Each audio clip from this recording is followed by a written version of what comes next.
நம்பிக்கை இல்லைன்னா இந்த உலகத்தில் நாம் நடமாடவே முடியாது. அவநம்பிக்கையோடு இருந்துக்கிட்டு இருந்தால் என்றைக்கும் அவஸ்தை தான். நாம் நம்புறது நடக்குதோ இல்லையோ அது வேறு விஷயம். ஆனால் எதையும் நம்பி தான் நாம் அடி வைக்க வேண்டியிருக்கு. வேறு ஒன்றும் வேணாம். ஒரு லாட்ரி சீட்டு வாங்குகிறோம், அது எங்கே நமக்கு விழப்போகுது அப்படிங்கிற அவநம்பிக்கையோடவா வாங்குகிறோம்? பரிசு நமக்கு தான் அப்படிங்கிற நம்பிக்கை உள்ளூர இருக்கிறதுனால தான் அதை வாங்குகிறோம். இருந்தாலும் முடிவு வேறு மாதிரி ஆகிடுது. அதுக்காக மனசு சோர்ந்து போகிறதில்ல. அடுத்த மாதமும் சீட்டு வாங்குகிறோம். இந்த நம்பிக்கை தான் மனித வாழ்க்கைக்கு ஆதாரம். ஒரு கடையில் போய் டீ சாப்பிட்றீங்க, அந்த டீ நல்ல டீ தானா, அதில் விஷம் கலந்துருக்குமா அப்படிங்கிற சந்தேகம் வந்துட்டுதுன்னு வச்சுங்க. அதுக்கப்புறம் அதை எப்படி நீங்கள் சாப்பிட முடியும்? நம்பி தான் சாப்பிட்ணும். ரயில் ஒழுங்காக போய் சேருங்கிற நம்பிக்கை இருக்கிறதுனால தான் அதில் ஏறி உட்காடுறோம். லெட்டர் ஒழுங்காக போய் சேருங்கிற நம்பிக்கை இருக்கிறதுனால தான் பெட்டியில் போடுறோம். சரி, நம்ம கதையெல்லாம் நம்மளோட இருக்கட்டும். மனித நம்பிக்கை எந்த அளவுக்கு உறுதியாகவும் அறிவுபூர்வமாகவும் இருக்கணுங்கிறதுக்கு அலெக்சாண்டர் வாழ்க்கையில் நடந்த ஒரு சம்பவத்தை உதாரணமாக சொல்லலாம். இந்த உலகத்தையே ஜெயிக்கணும்னு புறப்பட்டார் அலெக்சாண்டர். ஒரு கட்டத்தில் அவர் சிட்னஸ் நதி கரைக்கு சேர்ந்தார். அந்த சமயத்தில் அவருக்கு கடுமையான நோய் வந்துட்டுது. அவர் கூடவே வந்திருந்த கிரேக்க வைத்தியர்கள் என்னென்னமோ முயற்சியெல்லாம் பண்ணி பார்த்தாங்க. இருந்தாலும் அலெக்சாண்டருக்கு வந்திருக்கிறது என்ன நோய்ங்கிறத அவங்களால கண்டுபிடிக்க முடியல.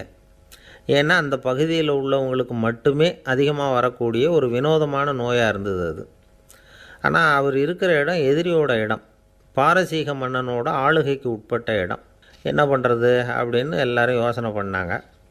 பாரசீக மன்னனோட அரண்மனையில் இருக்கிற வைத்தியர் வந்தால் இந்த நோயை குணப்படுத்தி விடுவார் அப்படின்னு சொன்னாங்க. இருந்தாலும் எதிரியோட நாட்டில் இருக்கிற வைத்தியரை கூப்பிட்டு எப்படி நம்பி வைத்தியம் பார்க்க சொல்கிறது அப்படின்னு சொல்லி எல்லோரும் தயங்கினாங்க. ஆனால் அலெக்சாண்டர் தயங்கலை. பரவாயில்ல, அழைச்சிட்டு வாங்கன்னு விட்டார். உடனே அவரை போய் அழைச்சிட்டு வந்துட்டாங்க. அவர் வந்தார். அலெக்சாண்டர் உடம்பை பரிசோதனை பண்ணி பார்த்தார்.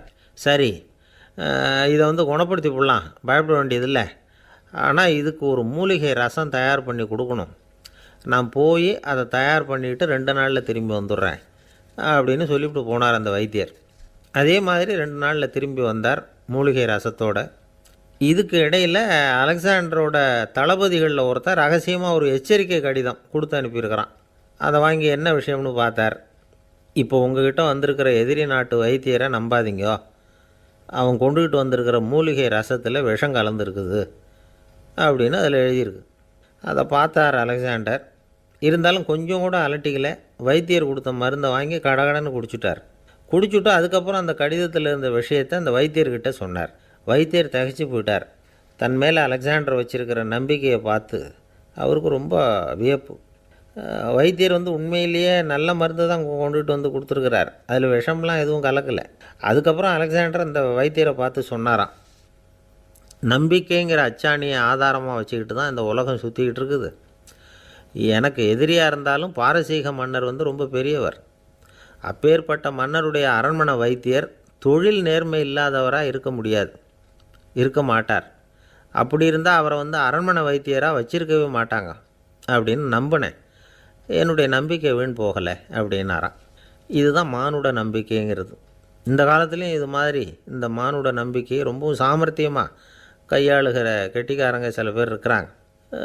இந்த காலத்து குரு, அவருக்கு ஒரு சிஷ்யன். குரு முன்னாடி அந்த சிஷ்யன் ரொம்ப பணிவாக நின்று, குருவே, உங்கள் கையால் விஷத்தை கொடுத்தாலும் அதை வாங்கி மடமடன்னு குடிச்சிருவேன் அப்படின்னா. உன்னுடைய குரு பக்தியை மெச்சினேன் அப்படின்னார் குரு. அதுக்கு அந்த சிஷ்யன், அப்படி இல்லை குருவே, உங்கள்கிட்ட சிஷ்யனாக இருக்கிறத விட உங்கள் கையால் விஷத்தை வாங்கி குடிச்சு விட்றது ரொம்ப நல்லது, அதனால தான் அப்படி சொன்னேன் அப்படின்னா. ஒரு காலத்தில் பிரஷ்யா அப்படின்னு ஒரு தேசம் இருந்தது. இப்போ ஜெர்மனி இருக்குல்ல, இதோட பெரும்பகுதி ஒரு காலத்தில் பிரஷ்யாங்கிற பேரில் இருந்தது. அப்போ அதுக்கு அரசராக இருந்தவர் மகா ஃப்ரெடரிக், அதாவது ஃப்ரெடரிக் தி கிரேட் அப்படின்னு சொல்லுவாங்க. அந்த ராஜாவுக்கு ஒரு சந்தேகம். நாம் பல வகையான வரிகளை விதித்து வசூல் பண்ணுறோம், அப்படி பண்ணி வருமானம் குறைஞ்சிக்கிட்டே போகுதே, இதுக்கு என்ன காரணமாக இருக்கும்? இதுதான் அவருக்கு ஏற்பட்ட சந்தேகம். ஒரு சமயம் அந்த அரசர் தம்முடைய அமைச்சர்களையும் பிரபுக்களையும் தளபதிகளையும் கூப்பிட்டு ஒரு விருந்து வச்சார். விருந்து முடிஞ்சதும் அவங்கள பார்த்து இந்த சந்தேகத்தை கேட்டார். வரிகள் அதிகமாக விதித்து வருமானம் குறையறதுக்கு என்ன காரணம் அப்படின்னு கேட்டார். பல பேருக்கு இதுக்கு சரியாக பதில் சொல்ல தெரியல. அனுபவசாலியான ஒரு தளபதி எழுந்திரிச்சார். அரசே, அது எப்படிங்கிறத இப்போ உங்களுக்கு காட்டுறேன்னார். உடனே ஒரு பெரிய பனிக்கட்டி ஒன்றை தன்னுடைய கையில் எடுத்தார். அதை அப்படியும் எப்படியும் திருப்பி பார்த்தார். அப்புறம் அடுத்தவர்கிட்ட கொடுத்தார். அவரும் அதை அப்படியும் இப்படியும் திருப்பி பார்த்துட்டு அடுத்தபடியாக இருந்தவர்கிட்ட கொடுத்தார். இப்படியே இதை ஒவ்வொருத்தராக பார்த்துட்டு ஒவ்வொரு கையாக மாறி கடைசியில் மன்னர் கைக்கு போய் சேர்ந்தது. மன்னர் கைக்கு அந்த பனிக்கட்டி போய் சேர்ந்தப்போ அது கொஞ்சம் கொஞ்சமாக உருகி ஒரு பட்டாணி கடலை சைஸுக்கு ஆகிட்டுது. மன்னர் யோசனை பண்ணார், வரி அதிகமாக போட்டாலும் வந்து சேர்றது குறைவாக இருக்கிறதுக்கு என்ன காரணம் அப்படிங்கிறது அவருக்கு புரிஞ்சு போச்சு. காலம்தான் மாறிட்டு இருக்கே தவிர இந்த கையூட்டு வாங்குகிற பழக்கம் மாறினதாக தெரியல. இன்னொரு ராஜா இருந்தார். அவர் தன்னுடைய ராஜாங்கத்தில் லஞ்ச ஊழலே சுத்தமாக இருக்கக்கூடாது அப்படின்னு நினச்சார். அவர்கிட்ட பல்வேறு துறைகளுக்கும் பொறுப்பாக இருந்த பல பேரும் ரொம்ப சுத்தமாகவும் நேர்மையாகவும் இருந்தாங்க. ஒரே ஒருத்தர் மட்டும் எல்லார்கிட்டையும் லஞ்சம் வாங்கிட்டே இருந்தார். அவரை வேறு துறைகளுக்கு மாற்றி பார்த்தாரு. அந்த ராஜா என்னென்னமோ பண்ணி பார்க்குறாரு. எந்த வேலையை கொடுத்தாலும் அதுலேயும் லஞ்சம் வாங்கிறதுக்கு ஒரு வழியை உண்டு பண்ணிக்குவார் அந்த ஆள். ராஜாவுக்கு இது ஒரு பெரிய தலைவலியாக போட்டுது. இவர் என்ன பண்ணுறது, இவருக்கு என்ன வேலையை கொடுக்கறது, கொஞ்சம் கூட லஞ்சம் வாங்கிறதுக்கு சான்ஸே இல்லாத ஒரு வேலையை கொடுக்கணும் அப்படின்னு திட்டம் போட்டார். ஒரு நாள் அவருக்கு அந்த உத்தரவும் போட்டுட்டார். அதாவது அவருக்கு என்ன வேலைன்னா, கடற்கரையில் தான் அவருக்கு ஆஃபீஸ். அங்கேயே இருந்துக்க வேண்டியது. தினமும் எத்தனை கடல் அலை கரையில் வந்து மோதுது அப்படிங்கிறத கணக்கு எடுத்து ராஜாவுக்கு தெரிவிக்க வேண்டியது. இதுதான் அவருக்கு வேலை. பேசாமல் அலையை எண்ணிட்டு உட்காந்துருக்கிட்டோம், அப்போவாவது அவர் லஞ்சம் வாங்குகிற சந்தர்ப்பம் இல்லாமல் போயிடும் அவருக்கு அப்படின்னு நினச்சார் ராஜா. இந்த ஆள் கடற்கரைக்கு போய் டியூட்டியில் ஜாயின் பண்ணிக்கிட்டார். ஒரே மாதத்தில் அங்கே சொந்தமாக ஒரு பிரம்மாண்டமான மாளிகை கட்டிவிட்டார். ராஜாவுக்கு இது பெரிய ஆச்சரியமாக போச்சு. அலையை என்ற வேலையில் அந்த ஆள் எப்படி பணம் சம்பாதிச்சார் அப்படின்னு விசாரித்து பார்த்தார் அக்கம் பக்கத்தில். அந்த ஆள் என்ன பண்ணியிருக்கிறாருன்னா, கடற்கரையில் போய் பொறுப்பை ஏற்றுக்கிட்ட உடனே அங்கே இருந்த மீனவர்கள்கிட்ட எல்லாம் இந்த கரையில் வந்து ஒரு நாளில் வந்து மோதுகிற அலைகள் எத்தனை அப்படின்னு கேட்டிருக்காரு. அது எப்படிங்க தெரியும்னு இருக்காங்க அவங்க. தினமும் அந்த எண்ணிக்கை தெரியணும். நம்ம ராஜாவுக்கு தினமும் அறிக்கை அனுப்பணும், டெய்லி ரிப்போர்ட்டு. தவறுனா நீங்கள் இந்த கடலில் போய் மீன் பிடிக்கிறதுக்கு ராஜாவோட அனுமதி கிடைக்காது அப்படின்ட்டுருக்கார். உடனே மீனவர்கள்லாம் பயந்து போட்டாங்க. கடலுக்கு போகிறதுக்கு அனுமதி இல்லைன்னா பட்டினி கிடக்கிறது மாதிரி ஆகிடுமே. மெதுவாக அந்த ஆளுகிட்ட போனாங்க. காதோட காதாக சொன்னாங்க, ஐயா, எங்களால் வந்து கடல் அலையை வந்து எண்ண முடியாது. தினமும் எங்களால் முடிஞ்சதை உங்களுக்கு பணமாக கொடுத்துட்றோம். நீங்கள் தான் ராஜா கிட்ட சிபாரிசு பண்ணி நாங்கள் தொடர்ந்து மீன் பிடிக்கிறதுக்கு அனுமதி வாங்கி கொடுக்கணும் அப்படின்னு வேண்டிக்கிட்டாங்க. பணம் தினமும் வந்து சேர ஆரம்பிச்சுட்டுது. பதவியில் மற்ற பதவியோட இந்த பதவி எவ்வளவோ மேல் அப்படின்னு நினச்சிட்டான் அந்த ஆள். அது மட்டும் இல்லை, தயவு பண்ணி என்னை இந்த இடத்த விட்டு மாற்றி விடாதீங்க சார் அப்படின்னு வேற கேட்க ஆரம்பிச்சிட்டானா. ஒரு ஊரில் ஒரு ராஜா இருந்தார். அவர் ஒரு பூனை வளர்த்தார். ரொம்ப செல்லமாக அவர் அந்த பூனையை வளர்த்தார். அவர் என்ன பண்ணுவார் தெரியுமா, இரவு நேரத்தில் அந்த பூனையோட தலையில் ஒரு விளக்கை வச்சுருவார். அந்த பூனை ரொம்ப ஜாக்கிரதையாக அந்த விளக்கு கீழே விழுந்துடாமல் பார்த்துக்கும். தலையை ஆட்டாமல் ரொம்ப நிதானமாக ராஜா பின்னாடி நடந்து போய்கிட்டே இருக்கும். அந்த விளக்கு வெளிச்சத்தில் எல்லா வேலைகளையும் செஞ்சுருவார். கையில் ஒரு விளக்கை தனியாக எடுத்துகிட்டு போக வேண்டிய அவசியமே இல்லை. விளக்கை தூக்கிட்டு போகிற வேலையை அந்த பூனை பார்த்துக்கும். அதனால் ராஜாவுக்கு அந்த பூனை மேலே ரொம்ப பிரியம். மந்திரிகளையெல்லாம் கூப்பிட்டு அவங்கக்கிட்ட சொல்லுவார், பார்த்தீங்களா இந்த பூனை எவ்வளவு விசுவாசமாக நடக்குது, என் பேரில் எவ்வளவு மரியாதை பார்த்தீங்களா அதுக்கு அப்படிம்பார். இதை கேட்டுவிட்டு அங்கேருந்து அமைச்சர்களில் ஒருத்தர் சொன்னார், மன்னா நீங்கள் சொல்கிறது சரிதான், இருந்தாலும் இந்த பூனையோட விசுவாசத்தை நாம் கொஞ்சம் சோதித்து பார்க்க வேண்டியிருக்கு அப்படின்னாராம். சரி, உங்கள் ஆசையை ஏன் கெடுக்கணும், நல்லா சோதித்து பாருங்கள் அப்படின்னு சொல்லிவிட்டார் ராஜா. உடனே அந்த அமைச்சர் என்ன பண்ணார் தெரியுமா, எங்கேயோ புறப்பட்டு போனார். ஒரு 5-6 எலிகளை பிடிச்சிக்கிட்டு வந்தார். அரண்மனையில் ராஜா ஏதோ வேலை பார்த்துக்கிட்டு இருக்கிறாரு. பக்கத்தில் அந்த பூனை ரொம்ப பணிவாக நின்றுக்கிட்டு இருக்குது. அது தலையில் விளக்கு எரிஞ்சிக்கிட்டு இருக்கு.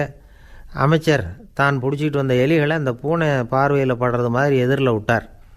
அந்த எலிகள்லாம் அங்கேயும் இங்கேயும் ஓட ஆரம்பிச்சிது. அதை பார்த்தது பூனை, அவ்வளவுதான். தலையில் இருக்கிற விளக்கை பற்றியும் கவலைப்படலை, ராஜாவை பற்றியும் கவலைப்படலை. ஒரே பாய்ச்சலாக பாஞ்சு எலிகளை துரத்த ஆரம்பிச்சுட்டுது. தலையில் இருந்த விளக்கு எங்கேயோ போய் விழுந்தது, அணைஞ்சு போச்சு. இருட்டில் ராஜா தடுமாற ஆரம்பிச்சுட்டார். இந்த சமயத்தில் அந்த அமைச்சர் மறுபடியும் விளக்கை ஏற்றினார். வெளிச்சம் வந்தது. அதுக்கப்புறம் அந்த அமைச்சர் பேசினார், அரசே, பூனையோட விசுவாசத்தை பார்த்தீங்களா, எலி அது கண்ணில் படுற வரைக்கும் தான் விசுவாசமாக இருந்தது. அது மாதிரி எலியை பார்த்ததும் எல்லாத்தையும் விட்டுட்டு அதை துரத்த ஆரம்பிச்சுட்டு பார்த்தீங்களா. தான் வந்து அந்த பூனையை பற்றி நினச்சது தப்புங்கிறது அதுக்கப்புறம் தான் அந்த ராஜாவுக்கு புரிஞ்சுதான். சரி, இப்போ எதுக்கு இந்த கதையெல்லாம் அப்படிங்கிறீங்களா, இந்த பூனை மாதிரி தான் நம்ம மனசும். மனசை எவ்வளவு தான் பயிற்சி கொடுத்து பக்குவமாக வச்சுருந்தாலும் பார்க்குறதுக்கு பரமசாது மாதிரி தான் இருக்கும். பார்க்க வேண்டியதை பார்த்துட்டுதுன்னா பாஞ்சிரும். இந்த பூனை மாதிரி புலன் இன்பப் பொருள்கள் கிட்டாத வரைக்கும் மனம் அடங்கி இருக்கிறது மாதிரி தான் தெரியும். கொஞ்சம் வாய்ப்பு கிடைச்சாலும் அது குதிக்க ஆரம்பிச்சிரும், தப்பு பண்ண ஆரம்பிச்சிரும். பெரிய பெரிய முனிவர்கள் வாழ்க்கையில் நடந்த வீழ்ச்சி இதை தான் நிரூபிக்குது. புலன்களின் ஆற்றல் அதிகம், அதனால் மனக்கட்டுப்பாடு பயிற்சிகளில் ரொம்ப எச்சரிக்கையாக இருக்கணுங்கிறார் சுவாமி சிவானந்தர். மது பழக்கத்தையே விட்டுவிட்டேன்னு உறுதியாக இருப்பான். கடை கண்ணில் பட்டுவிட்டுதுன்னா கால் அவனை கேட்காமலே இழுத்துக்கிட்டு உள்ளே போயிடும். இதுதான் மனசுங்கிறது. அதுதான் அந்த ராஜா வளர்த்த பூனை. நம்மால் ஒருத்தன் அந்த ராஜா பூனை தலையில் விளக்க வச்சது மாதிரி இவன் தன்னுடைய தலையிலேயே ஒரு விளக்கை ஏற்றி வச்சுக்கிட்டு என்னத்தையோ தேட ஆரம்பித்தான். தேடிக்கிட்டு இருக்கிறான். தலையை ஆட்டாமல் நிதானமாக நடந்து ரொம்ப நேரமாக தேடிகிட்டு இருக்கிறான். அந்த சமயம் அங்கே வந்த ஒருத்தர் என்னத்தை தேடுறீங்கன்னு கேட்டார். அதுதான் மறந்து போச்சு அப்படின்னு இழுத்தான். சரி, கொஞ்சம் இப்படி உட்காருங்க, ஞாபகம் வந்ததும் தேட ஆரம்பிக்கலாம் அப்படின்னார் அவர். இவன் கொஞ்ச நேரம் உட்காந்து யோசித்தான். அப்புறம் திடீர்னு எழுந்திரிச்சான். ஞாபகம் வந்துட்டுதுன்னா. என்னன்னு கேட்டார். எங்கள் வீட்டில் இருந்த விளக்கை எங்கே வச்சேன்னு தெரியல, அதை தான் தேடிக்கிட்டு இருக்கிறேன், ஏற்றி வைக்கலாம்னு பார்க்குறேன் அப்படின்னா. ஒரு ராஜா இருந்தார். நாடு பூராவும் நிறைய மரங்களை நட்டு வளர்க்கணுங்கிறது அவரோட ஆசை. தானே அதுக்கு முன்மாதிரியாக இருக்கணும்னு நினச்சார். அரண்மனையை சுற்றி மரங்களை நட்டு வளர்த்தார். இதை பார்த்துட்டு ஜனங்களும் அவங்கவுங்க வீட்டை சுற்றி மரக்கன்றுகளை நட்டு வளர்த்தாங்க. கொஞ்ச காலத்தில் ஊர் பூரா பசுமையாக மாறிச்சு. எல்லாருக்கும் சந்தோஷமாக இருந்தது. இது ஒரு பக்கம் இருக்கட்டும். இப்போ நான் சொல்ல போகிற கதை வேறு. அதாவது அந்த ராஜா ஒரு நாள் தன்னுடைய அரண்மனையை சுற்றி இருக்கிற விதவிதமான மரங்களை எல்லாம் போய் பார்த்தார். எப்படி இருக்கிறீங்க அப்படின்னு ஒவ்வொரு மரத்துக்கிட்டையும் விசாரித்தாராம். எந்த மரமும் சந்தோஷமாக இருக்கிறதா தெரியல. அதுக்கும் மனசில் ஒரு குறை. முதல்ல ஆலமரத்துக்கிட்ட போனார். அது சொல்லிச்சு, மண்ணா, நான் நல்லா பெருசாக வளர்ந்துருக்கிறேன், அடர்த்தியாக இருக்கிறேன், கிளையெல்லாம் 4 பக்கமும் நல்லா படர்ந்து தான் இருக்குது, இருந்தாலும் எந்த பிரயோஜனமும் இருக்கிறதா தெரியல எனக்கு. என்னுடைய பழம்லாம் ரொம்ப சின்னதாக இருக்குது, என் கண்ணுக்கு சரியாக புறப்பட மாட்டேங்குது. நான் இருக்கிற சைஸுக்கு என்னுடைய கிளையில் இருக்கிற பழம்லாம் எவ்வளோ பெருசாக இருக்கணும், அது இத்தினூண்டு இருக்கிறது எனக்கு பெரிய அவமானமாக இருக்குது. இப்படி இங்கே நின்றுக்கிட்டு இருக்கிறதே ரொம்ப கூச்சமாக இருக்குது. ஒரு நல்ல புயல் வந்ததுன்னா பேசாமல் சாஞ்சு விடலாமான்னு பார்க்குறேன் அப்படின்னு புலம்புது ஆலமரம். சரி இருக்கட்டும்னு நினச்சிக்கிட்டு ராஜா அடுத்தபடியாக ஒரு அத்தி மரத்துக்கிட்ட போனார். அதுவும் புலம்ப ஆரம்பிச்சுட்டுது. நான் கூட பெரிய மரம் தான், இல்லை இலையெல்லாம் அழகாக தான் இருக்குது, பழம் அழகாக இருக்குது, இருந்தாலும் உள்ள விஷயம் இல்லையே, அத்தி பழத்தை புட்டு பார்த்தா அத்தனையும் சொத்தை அப்படின்னு பழமொழியே உண்டாயிட்டுதே, இப்படி ஒரு கெட்ட பேரோடு நான் இருக்கணுமா அப்படின்னு புலம்புது அது. சரி இது இருக்கட்டும் அப்படின்னு சொல்லி அடுத்தபடியாக வேப்ப மரத்துக்கிட்ட போனார். அது தன்னுடைய வேதனையை வெளியிட்டது. எனக்கு எவ்வளவோ மருத்துவ குணங்கள்லாம் இருக்கிறதா சொல்லிக்கிறாங்க, இருந்தாலும் என்ன பிரயோஜனம், என்னுடைய பழத்தை மனிதர்கள் யாரும் விரும்பி சாப்பிட்றது இல்லையே அப்படின்னுது. ராஜா அடுத்தாப்புல இருந்து ஒரு பனை மரத்துக்கிட்ட போனார். நான் நல்லா உயரமாக தான் வளர்ந்துருக்கிறேன், மற்ற மரங்கள்லாம் என்னை அண்ணாந்து தான் பார்க்கணும், இருந்தாலும் என்கிட்ட நிழலுக்காக யாரும் ஒதுங்கிறது இல்லையே அப்படின்னுது. என்ன இது எல்லா மரமும் இப்படி திருப்தி இல்லாமல் இருந்துக்கிட்டு இருக்குதே அப்படின்னு நினச்சிக்கிட்டே ராஜா அடுத்தபடியாக அங்கே இருந்த ஒரு பைன் மரத்துக்கிட்ட போனார். அழகாக உயரமாக பசுமையாக தான் இருந்தது, ஆனால் பழமோ பூவோ கிடையாது. அதை நினச்சி அது வருத்தப்பட்டுக்கிட்டு இருக்குது. ஓக் மரம் அது ஒன்று நின்றுட்டு இருந்தது. அது என்ன சொல்லிச்சுன்னா, இலை உதிர் காலத்தில் என் மேலே இருக்கிற எல்லா இலைகளும் உதிர்ந்து போடுது, முடி கொட்டின மனிதர்கள் மாதிரி மொட்டையாக நான் நிற்க வேண்டியிருக்குது, என்ன வாழ்க்கை இது அப்படின்னு சொல்லி அழுத்துக்கிட்டது. சரி புளிய மரம் என்ன சொல்லுது பார்ப்போம்னு அதுக்கிட்ட போனால், என்னுடைய நிழலில் யாருமே தங்க மாட்டாங்க, உடம்புக்கு சூடுன்னு ஒதுங்கி போயிடுவாங்க, அடிமரத்தை பார்த்திங்கன்னா பட்டையெல்லாம் உறிஞ்சி பார்க்குறதுக்கே கேவலமாக இருப்பேன் அப்படின்னுது அது. முருங்கை மரம் என்ன சொல்லிச்சு தெரியுமா, என்னுடைய இலை காயெல்லாம் சாப்பிட்றவங்களுக்கு சத்து கொடுக்கறது வாசம்தான், ஆனால் என் உடம்புல சத்தே கிடையாது, கொஞ்சம் வேகமாக காற்று அடிச்சதுன்னா முறிஞ்சி விழுந்துடுறேன், என்ன வாழ்க்கை இது அப்படின்னு சொல்லி அது வருத்தப்பட்டது. ராஜா யோசனை பண்ணார். என்ன இது மரங்கள் பூமியின் வரங்கள்னு சொல்கிறோம், மழை பெய்யறதுக்கு அதுதான் காரணம், பூமி செழிப்பாக இருக்கிறதுக்கும் அதுதான் காரணம், வீடு கட்டுறதுக்கு மரம், நாற்காலி செய்ய உபயோகப்படுத்துறதுக்கும் அதுதான் உபயோகப்படுது, மனுஷனுக்கு வேண்டிய ஆகாரங்களையும் கொடுக்குது, இப்படிலாம் இருந்தும் எல்லா மரமும் நிம்மதி இல்லாமல் இருந்துக்கிட்டு இருக்குதே அப்படின்னு நினச்சார். அப்போது அங்கே இருந்த ஒரு மகிழ மரம் அவர் கண்ணில் பட்டுது. அந்த மரம் மட்டும் கொஞ்சம் நிம்மதியாக மகிழ்ச்சியாக இருக்கிறது மாதிரி தெரிஞ்சுது. உடனே ராஜா அதுக்கிட்ட போனார். உனக்கு மனசில் எதுவும் குறை இல்லையான்னு கேட்டார். இல்லை, நான் சந்தோஷமாக தான் இருக்கேன்னு அந்த மகிழ மரம். அப்படியான்னு ஆச்சரியமாக கேட்டார் ராஜா. ஆமாம் மன்னா, இந்த இடத்துல நீங்கள் ஒரு முருங்கை மரத்தையோ வேப்ப மரத்தையோ கூட நட்டிருக்கலாம். ஆனால் இந்த இடத்துல நடுறதுக்கு என்ன தேர்ந்தெடுத்துருக்குறீங்க, அதுவே எனக்கு பெருமை, அதுவே எனக்கு திருப்தி அப்படின்னு தான் மகிழ மரம். மகிழ மரம் சாதாரணமாக தான் இருக்கும். இளம் மஞ்சள் நிறத்தில் பூக்கள், அது காய்ந்தும் மனம் வீசும். மகிழ மரம் மாதிரி மன திருப்தியோடு வாழறதுக்கு நாம் கற்றுக்கணுமா. நாம் இந்த உலகத்தில் ஒரு நாயாவோ நரியாவோ கூட பிறந்திருக்கலாம், மனுஷனாக பிறந்திருக்கிறோம், அதுவே பெருமை தானே. இந்த நிறைவு தான் மகிழ்ச்சியின் ரகசியம். ஒரு பையன் அப்பா கிட்ட போய், அப்பா நீங்கள் இந்த உலகத்தில் ஒரு மனுஷனாக பிறந்தது என்னோட அதிர்ஷ்டம் நானா. ஏண்டா அப்படி சொல்கிறேன்னு இருக்கார் அப்பா. நீங்கள் ஒரு கரடியாக பிறந்திருந்தா இந்நேரம் நானும் ஒரு கரடி குட்டியாக தானே இருந்திருப்பேன் அப்படின்னு நானா பையன். ஒரு பெரியவர் உட்காந்துருக்கிறார். அவரை சுற்றி அவருடைய தோழர்கள் உட்காந்துருக்கிறாங்க. ஏதோ ஒரு முக்கியமான செய்தியை அவர் அவங்களுக்கு சொல்லிக்கிட்டு இருக்கிறார். அவங்களும் ஆர்வமாக கேட்டுக்கிட்டு இருக்கிறாங்க. இந்த சமயத்தில் யாரோ ஒரு ஆள் வேகமாக அங்கே வர்றார். வர்ற வேகத்திலேயே எனக்கு ஏதாவது உதவி செய்யுங்க அப்படின்னு கேட்டுக்கிட்டே வர்றார். கேட்குறது உதவி, ஆனால் குரல் மிரட்டுறது மாதிரி இருக்குது, அதட்டி கேட்குறது மாதிரி இருக்குது. இதை கேட்டதும் அந்த பெரியவர் ஆத்திரப்படலை, ஆனால் அவரை சுற்றி இருந்தவங்க ஆத்திரப்பட்டாங்க. இதை பெரியவர் கவனித்தார். கொஞ்சம் அமைதியாக இருங்கன்னார். வந்தவரை கூப்பிட்டார். அவருக்கு சில பொருள்களை கொடுத்தார். என்னங்க இப்போ உங்களுக்கு மகிழ்ச்சி தானே அப்படின்னார். ஆ அப்படின்னு அலட்சியமாக அவர் சொல்கிறார். நான் உங்களை நல்ல முறையில் நடத்தினேன்னா அப்படின்னு கேட்குறாரு அவர் மறுபடியும். அதெல்லாம் ஒன்றும் இல்லை அப்படின்னு சொல்லி அவர் சொல்லிகிட்டு இருக்கிறாரு. குரலில் கடுமை குறையில.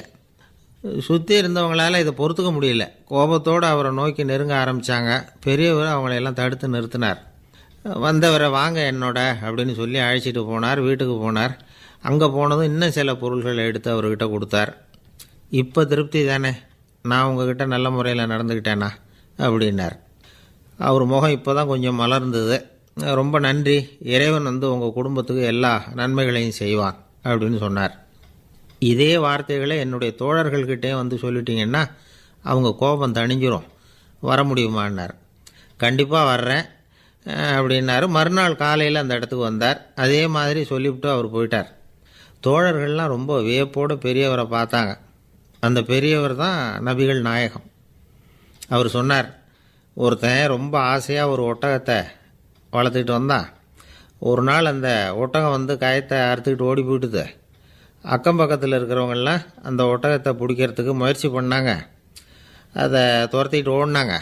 ஒட்டகம் தாறுமாறாக ஓட ஆரம்பிச்சிது. இந்த சமயத்தில் ஒட்டகத்தை வளர்த்தவன் அங்கே ஓடி வந்தான். நீங்கள் அதை ஒன்றும் செய்ய வேணாம், விட்டுருங்க, அதோட சுபாவம் எனக்கு நல்லா தெரியும், அதை சுலபமாக என்னோடய வழிக்கு கொண்டுட்டு வந்துட முடியும், நான் பார்த்துக்கிறேன், விட்டுருங்கோ அப்படின்னா. எல்லோரும் விலகி போயிட்டாங்க. இவன் என்ன செஞ்சான் தெரியுமா? கொஞ்சம் புல்லை கையில் எடுத்துக்கிட்டு அந்த ஒட்டகத்தை நெருங்கினான். அவ்வளவுதான். அது ஓடி இவன் காலடியில் உட்காந்துக்கிட்டது. செல்லமாக அதை அப்படியே தடவி கொடுத்தான். முதுகில் ஏறி உட்காந்துக்கிட்டான். அது பாட்டுக்கு சாதுவாக நடந்து போகுது. இந்த கதையை நபிகள் நாயகம் தம்முடைய தோழர்களுக்கு சொல்கிறார். ஒட்டகத்தை மட்டும் இல்லை, சில மனிதர்களையும் கூட சில விதத்தில் அணுகி தான் அவர்களை சீர்திருத்த வேண்டியிருக்குது அப்படிங்கிறத அவங்களுக்கு உணர்த்தினார். இது ஒரு அழகான உளவியல் அணுகுமுறை. சில குடும்ப தலைவர்கள் கூட இந்த ஒட்டகம் மாதிரி நடந்துக்கிறது உண்டு, அப்புறம் அடங்கி போகிறதும் உண்டு. ஒரு குடும்ப தலைவர் காலையில் எழுந்திரிச்சதுலேருந்து சத்தம் போட்டு கத்திக்கிட்டு இருப்பார். பக்கத்தில் இருந்தவங்கெல்லாம் ஓடி போய் சமாதானம் பண்ணி பார்த்தாங்க. அவர் ஓயறது மாதிரி தெரியல. கடைசியில் அவர் மனைவி வந்தாங்க. நீங்கள் எல்லாம் விலகி போயிடுங்க, அவர் சுபாவம் எனக்கு தெரியும், நான் பார்த்துக்கிறேன் அப்படின்னாங்க. சரின்னு எல்லோரும் போயிட்டாங்க. சாயந்தரமாக பார்க்குறாங்க, அவர் சத்தம் இல்லாமல் ஒரு மூலையில் உட்காந்துருக்கிறார். ரொம்ப சாதுவா. ஆச்சரியமாக இருந்தது. என்னம்மா பண்ணீங்கன்னு கேட்டாங்க. அது ஒன்றும் இல்லைங்க, ஒரு வேளை சாப்பாட்டை நிறுத்தினேன், பட்னி போட்டேன், அவ்வளவுதான் அப்படின்னாங்க அந்த அம்மா. ஒரு ராஜா ஊரெல்லாம் சுற்றி பார்த்துட்டு வரலாம்னு ஒரு நாள் புறப்பட்டு போனார். ஒரு இடத்துல தறி நெசவு வேலை ரொம்ப மும்முரமாக நடந்துக்கிட்டு இருந்தது. ஒரு பெரியவர் தறியால் நெசவு வேலை செஞ்சுக்கிட்டு இருந்தார். பக்கத்தில் ஒரு அழகான பொண்ணு உட்காந்து நூலை சுற்றிக்கிட்டு இருக்குது. ராஜா அந்த பெரியவரை பார்த்து யார் இந்த பொண்ணுன்னு விசாரித்தார். ராஜா அப்படி கேட்டதும் அவருக்கு ரொம்ப பெருமையாக போயிட்டுது. ஏன்னா உட்காந்துருந்தது அவரோட மகள். அரசே, இது என்னுடைய மகள், இவ வேகமாக நூல் தெரிக்கக்கூடியவள், வைக்கோலை எடுத்து இவ தெரிச்சா கூட அது எல்லாம் பவுனிழையாக வெளியில் வரும் அப்படின்னு ஒரு ராசி இவளுக்கு. அப்படின்னு ரொம்ப பெருமையாக ராஜா கிட்ட சொன்னார். ராஜா இதை கேட்டதும் அசந்துட்டார். அப்படியா, இவ்வளவு அழகும் சாமர்த்தியமும் உள்ள இந்த பொண்ணு என்னோட வரட்டுமே, இவளை என் மருமகளை ஆக்கிக்கிறேன் அப்படின்னார் ராஜா. அந்த பெரியவருக்கு ஒன்றும் புரியல. ஏதோ கொஞ்சம் பெருமையாக சொல்ல போவோ அது இப்படி ஆயிட்டுதே அப்படின்னு கவலைப்பட்டார். இருந்தாலும் ராஜா பேச்ச தட்ட முடியுமா, மகளை அனுப்பி வச்சுட்டார். ராஜா அந்த பொண்ணை அரண்மனைக்கு அழைச்சிட்டு வந்தார். அங்கே ஒரு அறையில் வச்சு பூட்டி விட்டார். அந்த ரூமு நிறைய வைக்கோலை கொண்டாந்து போட்டு அடைச்சாங்க. 3 ராட்டைகள் வேறு வச்சுருந்தாங்க.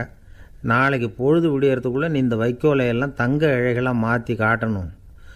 நாளைக்கு காலம்புறம் வந்து நான் இந்த அறை கதவை திறப்பேன்.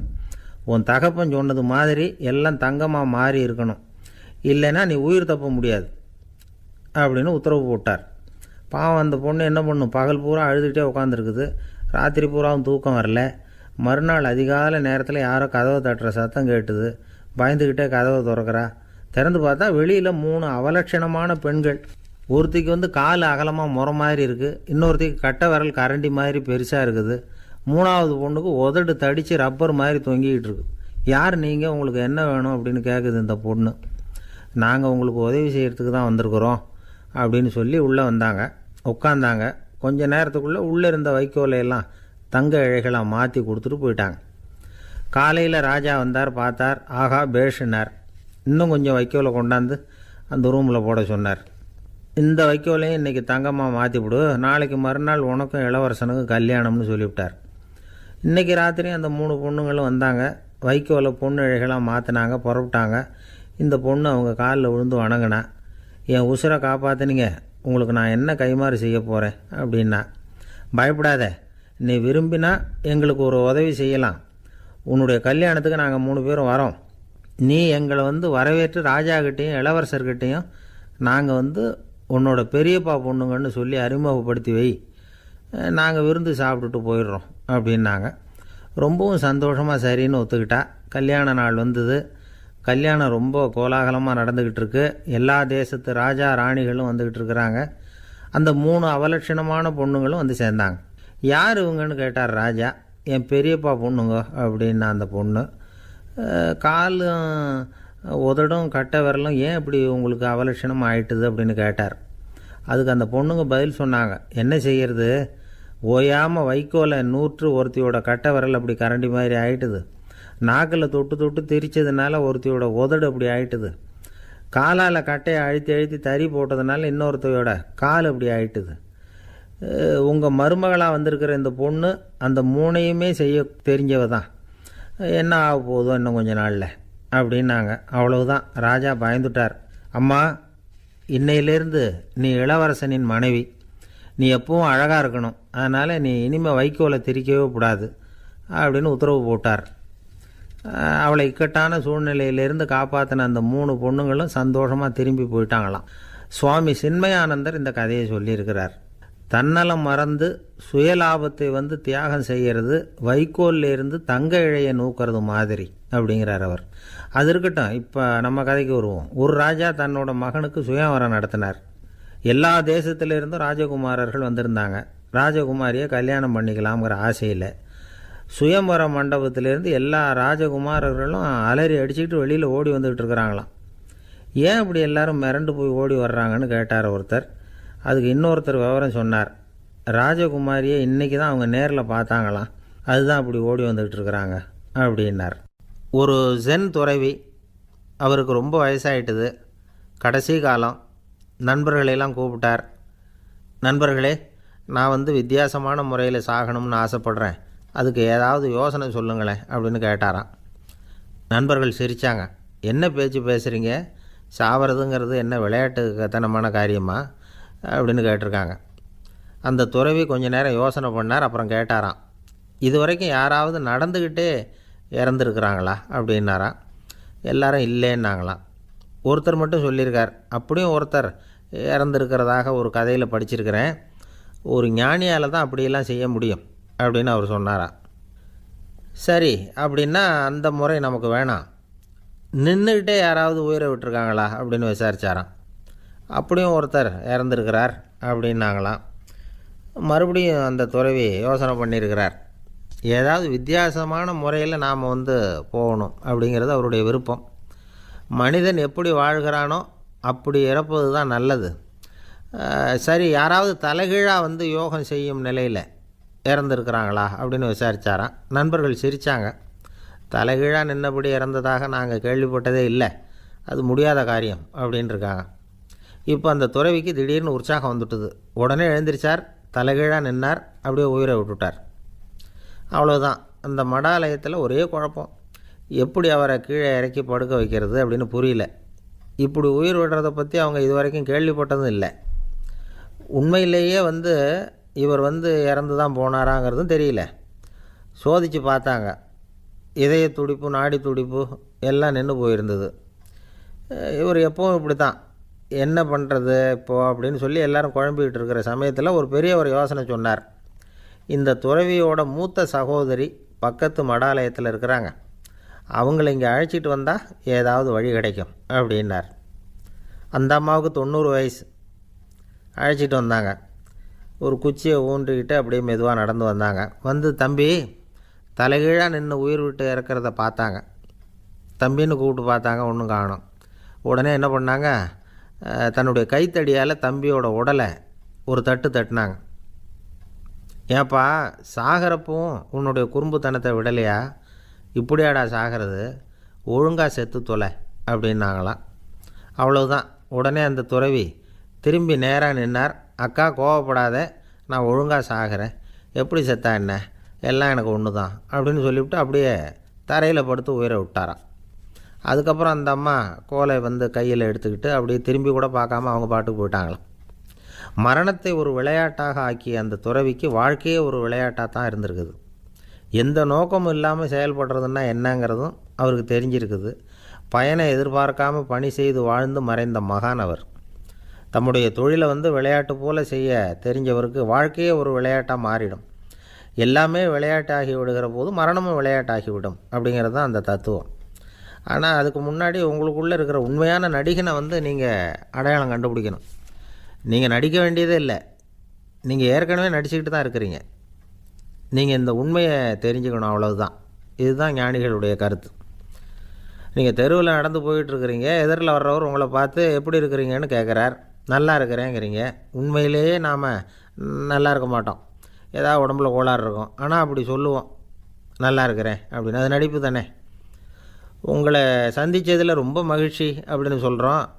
உடனே கொஞ்சம் நிதானமாக யோசித்து பாருங்கள், உண்மையிலேயே உங்கள் மனசு மகிழ்ச்சி அடைஞ்சுட்டுதா? அது நடிப்பு தானே.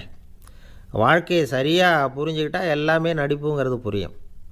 கல்யாண பத்திரிக்கை அனுப்பியிருந்தேனே, ஏன்டா வரலன்னு கேட்டான் ஒருத்தன். வந்திருந்தேனே அப்படின்னானா இவன். டேய், ஏன்டா போய் சொல்கிற, நான் பத்திரிக்கையே உனக்கு அனுப்பலையே அப்படின்ட்டுருக்கான் அவன். அதுக்கு இவன் சொன்னானா, பத்திரிக்கை அனுப்புனேன்னு நீ போய் சொல்கிறப்போ கல்யாணத்துக்கு வந்தேன்னு நான் போய் சொல்லக்கூடாதா அப்படின்னானா. ஒரு பெரிய பியானோ கலைஞர் வியன்னாவில் இருந்தார். ரொம்ப புகழ்பெற்ற இசைக்கலைஞர் அவர். இங்கிலாந்து மகாராணி விக்டோரியா அவருடைய சங்கீதத்தை கேட்கணும்னு ஆசைப்பட்டாங்க. அவரை அரண்மனைக்கு கூப்பிட்டாங்களாம். பியானோ வாசிக்க சொல்லி கேட்டாங்களாம். இவரும் ரொம்ப பிரமாதமாக வாய்ச்சி காட்டியிருக்கார். உடனே பாராட்டி பரிசுகள்லாம் கொடுத்து அனுப்புனாங்களாம். அந்த இசையை கேட்குறதுல அரசிக்கு ரொம்பவும் ஆர்வம் உண்டு. அதனால் அதுக்கப்புறமும் அந்த கலைஞர் அடிக்கடி அரண்மனைக்கு வர வேண்டிய அவசியம் ஏற்பட்டது. ஏன்னா அரசி கூப்பிட ஆரம்பித்தாங்க. இவர் போகணும், அங்கே இசை நிகழ்ச்சி நடத்தணும். இவர் அங்கே பாடி வாசிக்கிறது உண்டு. ஒரு தடவை வந்து மகாராணி அவரை பார்த்து, உங்கள் நாட்டு தேசிய கீதம் பாடுங்களேன் அப்படின்னு கேட்டாங்களாம். உடனே அவர் தன்னுடைய நாடான ஆஸ்திரியாவின் தேசிய கீதத்தை பாடியிருக்கிறார். அவர் பாட ஆரம்பித்த உடனே மகாராணி எழுந்திரிச்சு நின்னாங்களாம். அதுக்கு மரியாதை செலுத்துகிற நோக்கத்தோடு பாட்டு முடிகிற வரைக்கும் அப்படியே நின்றுக்கிட்டு இருந்தாங்களாம்.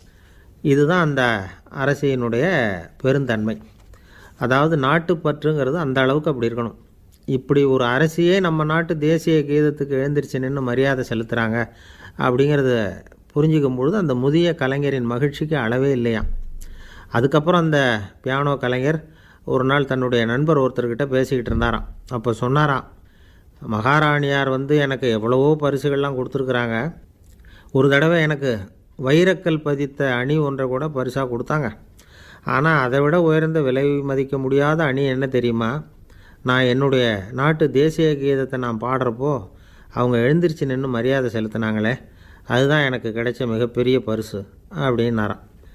எனக்கு தெரிஞ்ச சங்கீத வித்வான் ஒருத்தர் இருக்கார். சமீபத்தில் ஒரு நாள் அவரை பார்த்தேன். எப்படி போயிட்டுருக்கு உங்கள் தொழில் அப்படின்னு கேட்டேன். ரொம்பவும் வித்தியாசமாக போயிட்டுருக்குங்க அப்படின்னார். என்ன சொல்கிறீங்க அப்படின்னேன். முன்னாடியெல்லாம் நான் பாடினா எதிரில் இருக்கிறவங்க தான் எழுந்திரிச்சு போயிட்டு இருந்தாங்க. இப்போ எப்படின்னா நான் பாட ஆரம்பிச்சுட்டா உடனே பக்கவாத்தியக்காரனே எழுந்திரிச்சு போயிடுறான் அப்படின்னார் ரொம்ப வேதனையோட. அந்த ஆள் என்னை கண்ணா பண்ணான்னு திட்டிவிட்டான் சார். அதை நினச்சா எனக்கு ரொம்ப வருத்தமாக இருக்குது அப்படின்னு சொல்லி கவலைப்பட்டார் ஒருத்தர். இதில் கவலைப்படுறதுக்கு என்ன இருக்குது அப்படின்னார் ஒரு பெரியவர். அவர் ஒரு மகான். என்ன சார் இப்படி சொல்கிறீங்க, ஒருத்தர் நம்ம பார்த்து திட்டுனா வருத்தமாக இருக்காதா அப்படின்னார். அது எப்படி வருத்தமாக இருக்கும், திட்டுறதுங்கிறது என்ன, அது வெறும் சத்தம் தானே அப்படின்னார் அந்த பெரியவர். நம்ம ஆளுக்கு தலையை பிச்சுக்கலாம் போல் இருந்தது. இருக்காத அப்படின்னா நமக்கே அப்படி தானே தோணுது. அந்த பெரியவர் சொல்கிறது ரொம்ப பெரிய விஷயம். அதை நாம் புரிஞ்சிக்க முயற்சி பண்ணலாம்னா நடைமுறை வாழ்க்கைக்கு அது ஒத்து வர்றது மாதிரி தெரிய மாட்டேங்குது. இருந்தாலும் அந்த பெரியவர் அதுக்கு என்ன தான் விளக்கம் கொடுக்குறாருன்னு பார்ப்போமே. ஒரு ரயில் போயிட்டுருக்கு, அதில் ஒரு சாது போயிட்டுருக்கார். அந்த ரயில் அவர் ஹரித்வாரம் போயிட்டுருக்கார். அவர் ரயிலில் ஏகப்பட்ட கூட்டம். நம்ம ஊர் ரயில் கேட்க வேணும், டிக்கெட் வாங்கிட்டு கொஞ்சம் பேர், வாங்காத கொஞ்சம் பேர். அது என்னத்துக்கு அனாவசியமாக டிக்கெட் அப்படிங்கிற நினப்பில் பாதி பேர். இந்த கூட்டத்துக்கு மத்தியில் அந்த சாதுவும் போயிட்டுருக்கிறார். உட்கார்றதுக்காக இருந்த இடத்துல ஒரு ஆள் படுத்துருக்கிறான். கொஞ்சம் முரட்டு ஆசாமி. அவன் கால் பக்கத்தில் கொஞ்சோண்டு இடம் பாக்கி இருந்தது. அந்த இடத்துல இந்த சாது உட்காந்துருந்தார். மெதுவாக உட்காந்துக்கிட்டார் போய். ஆனால் அந்த ஆள் ராத்திரி பூரா இவரை காலால் உதச்சிக்கிட்டே இருக்கிறான். அது இவருக்கு ரொம்ப அவமானமாக பட்டுது. அதனால் துக்கம் ஏற்பட்டுது. இருந்தாலும் அதை ஒரு மாதிரியாக சகிச்சுக்கிட்டே இவர் வந்து சேர்ந்தார். பொழுது விடிஞ்சுது. அந்த சாது ஹரித்வார் வந்து சேர்ந்தார். அங்கே ஒரு பெரிய ஞானியை சந்தித்தார். ராத்திரி ரயிலில் அந்த ஆள் உதச்சதையும் அதனால் தனக்கு ஏற்பட்ட துக்கத்தையும் இந்த சாது அந்த ஞானிகிட்ட சொன்னார். சொல்லிவிட்டு, ஏன் சுவாமி, எனக்கு துக்கம் ஏற்பட்டதே அது தப்பா அப்படின்னு கேட்டார். தவறு தான்னார் அந்த ஞானி. உனக்கு இன்னமும் தேக அபிமானம் போகலைங்கிறது தான் அது காட்டுது. அஷ்டாவக்கிரர் என்ன சொல்கிறார் தெரியுமா? உண்மையான ஞானி யாராவது தன்னை வந்தனை செய்தால் அதற்காக சந்தோஷப்பட மாட்டார், யாராவது நிந்தனை செய்தால் அதற்காக வருத்தப்பட மாட்டார் அப்படின்னு சொல்கிறார். நிந்தனைங்கிறது ஒரு ஒலி தான். தேகாபிமானம் இருக்கிற வரைக்கும் இந்த ஒலி நம்மளை வேதனைப்படுத்தும்.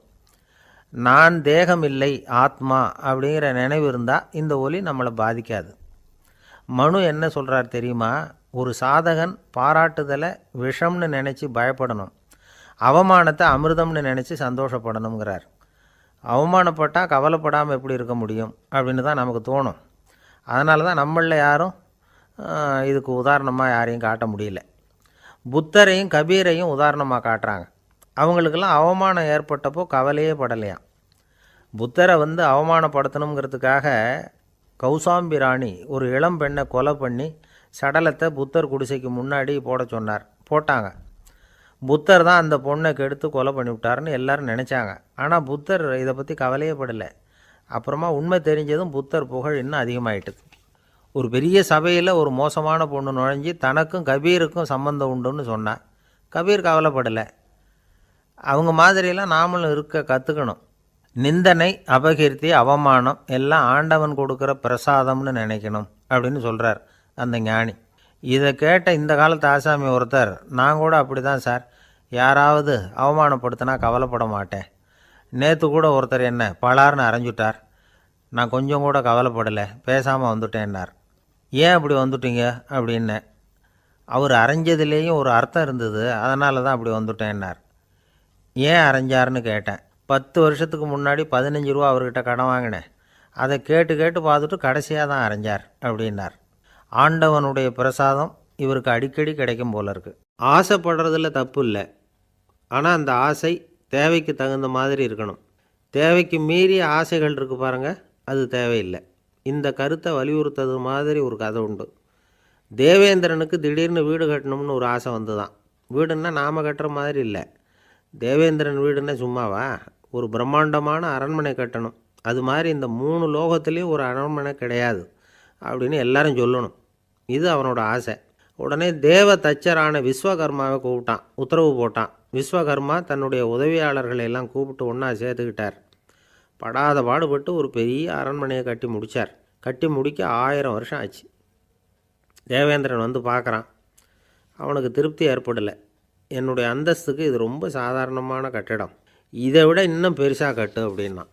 தேவ தச்சர் திணறி போயிட்டார். அவரால் அதுக்கு மேலே எதுவும் செய்ய முடியல. என்ன பண்ணுறதுன்னு யோசனை பண்ணார். நேராக நாரதர் காலில் போய் விழுந்தார். நீங்கள் தான் என்னை இந்த பிரச்சனையிலேருந்து காப்பாற்றணும்னார். நாரதர் யோசனை பண்ணார். சரி, கவலைப்படாதேன்னார். நேராக இந்திரன்கிட்ட போனார். இந்திரன் வந்து நாரதரை பார்த்த உடனே வாங்கன்னு கூட்டிகிட்டு போய் அரண்மனையை காட்டினான். இது மாதிரி ஒரு அரண்மனையை நீங்கள் வேறு எங்கேயாவது பார்த்துருக்குறீங்களா அப்படின்னு ரொம்ப பெருமையாக கேட்டான். நான் பார்த்ததில்லை, ஆனால் என்னை விட வயசில் மூத்தவர் மகரிஷி லோமேசர், அவர் ஒரு வேளை பார்த்துருக்கிறாரா என்னமோ அப்படின்னார். உடனே அவரை மனசில் நினச்சி தியானம் பண்ணினார். அடுத்த கணம் லோமேசர் அங்கே வந்தார். இடையில் ஒரு சின்ன துண்டு, கையில் ஒரு கமண்டலம், தலையில் ஒரு பாய், அவ்வளவுதான் அவர்கிட்ட இருந்தது. எதுக்காக தலையில் எந்த பாய் அப்படின்னு கேட்டான் இந்திரன்.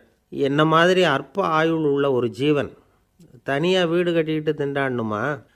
இந்த பாய் தான் ஒரு வீடு மாதிரி எனக்கு நிழல் கொடுக்குது அப்படின்னார் அவர். என்னது, உங்களுக்கு வந்து அவ்வளவு கொஞ்சமான ஆயுளா அப்படின்னு ஆச்சரியத்தோடு கேட்டான் இந்திரன். ஆமாம், இதை பாரு, என்னுடைய மார்பில் ஒரு பொற்காசு அளவுக்கு ரோமம் உதிர்ந்துட்டுது. எப்போ என் உடம்புல உள்ள எல்லா ரோமமும் உதிர்ந்துருமோ அப்போ என்னுடைய ஆயுள் முடியும் அப்படின்னார்.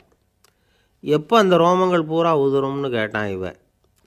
ஒரு பிரம்மா மறைஞ்சதும் ஒரு ரோமம் உதிரும். என் உடம்புல உள்ள ரோமங்களின் எண்ணிக்கை எவ்வளவோ அவ்வளவு பிரம்மாக்கள் தோன்றி அவங்க ஆயுள் முடியும் பொழுது என் உடம்புல உள்ள ரோமங்கள் பூரா உதிரும் அப்படின்னார். அப்படின்னா ஒரு பிரம்மாவோட ஆயுள் எவ்வளவு காலம்னு கேட்டான். ஒரு பிரம்மாவுக்கு 100 தேவ வருஷம். ஒவ்வொரு தேவ வருஷத்துக்கும் 365 தேவ நாள். ஒவ்வொரு தேவ நாள்லேயும் ஒன்றை மாதிரி 14 இந்திரர்கள் தோன்றி மறைகிறாங்க அப்படின்னு மகரிஷி லோமேசர் சொல்கிறார். இதை கேட்டதும் இந்திரன் ஆடி போயிட்டான். அவ்வளவு ஆயுள் உள்ள இவரே அற்ப ஆயுள்னு சொல்கிறார். நான் என்னுடைய ஆயுளை பெருசாக நினச்சிக்கிட்டு பிரம்மாண்டமான அரண்மனை கட்டணும்னு ஆசைப்படுறேனே அப்படின்னு நினச்சான். எனக்கு வீடு கட்டின வரைக்கும் போதும்னு விட்டான். அதனால் நாமெல்லாம் நம்முடைய தேவைக்கு தகுந்த மாதிரி ஆசைப்படுறது தான் நியாயம். ஆனால் அப்படியே நடந்துக்கிறோம். மனுஷன் வந்து கடவுளையே ஏமாற்றி காசு வாங்கிறதுக்குள்ள ஆசைப்படுறான். ஒருத்தன் கடவுளை நினச்சி தவம் இருந்தான். கடவுள் நேரில் வந்தார். தேவலோகத்தில் ரூபாய்க்கெல்லாம் என்ன மதிப்புன்னு கேட்டான். அங்கெல்லாம் ரூபாய்ங்கிறது உங்கள் பணத்தில் 1 கோடி ரூபாய்க்கு சமம். அதாவது தேவலோகத்தில் 1 ரூபான்னா இங்கே 1 கோடி ரூபா. அது மாதிரி எங்களுக்கு ஒரு நாளுங்கிறது உங்கள் கணக்கில் 1 கோடி வருஷத்துக்கு சமம் அப்படின்னார் கடவுள். அப்படின்னா எனக்கு நீங்கள் அதிகமாக எதுவும் தர வேணாம், உங்கள் கணக்குப்படி ஒரே 1 ரூபா கொடுங்க, அது போதும்னா இவன் ரொம்ப சாமர்த்தியமாக. கடவுள் யோசனை பண்ணார். அது ஒன்றும் கஷ்டம் இல்லை, 1 ரூபா தானே கேட்குற, கொடுத்துட்றேன். ஆனால் இப்போ வரும்பொழுது நான் எடுத்துக்கிட்டு வரல, எங்கள் கணக்குப்படியே 1 நாள் பொறுத்துக்க பணத்தோடு வந்துடுறேன் அப்படின்னு சொல்லிவிட்டு பறந்து போயிட்டார். பிரம்மத்தை அறிந்தவன் பிரம்மமாகிறான் அப்படின்னு ஒரு பெரியவர் பேசினார் ஒரு கோவிலில். தைத்திரிய உபனிஷத்து அப்படி சொல்லுதான். இதை கேட்கும்பொழுது நமக்கு ஒரு சந்தேகம் வரும். அது எப்படி? பிரம்மத்தை அறிந்தவன் பிரம்மம் ஆகிறான்னா, சிங்கத்தை அறிந்தவன் சிங்கம் ஆகிறானா, தோசையை அறிந்தவன் தோசை ஆகிறானா? இப்படிப்பட்ட சந்தேகம் நமக்கு வர்றதில் ஒன்றும் ஆச்சரியம் இல்லை, இது இயற்கை. இதுக்கும் அந்த பெரியவரே பதில் சொல்கிறார். சிங்கம் வேற, நாம் வேற.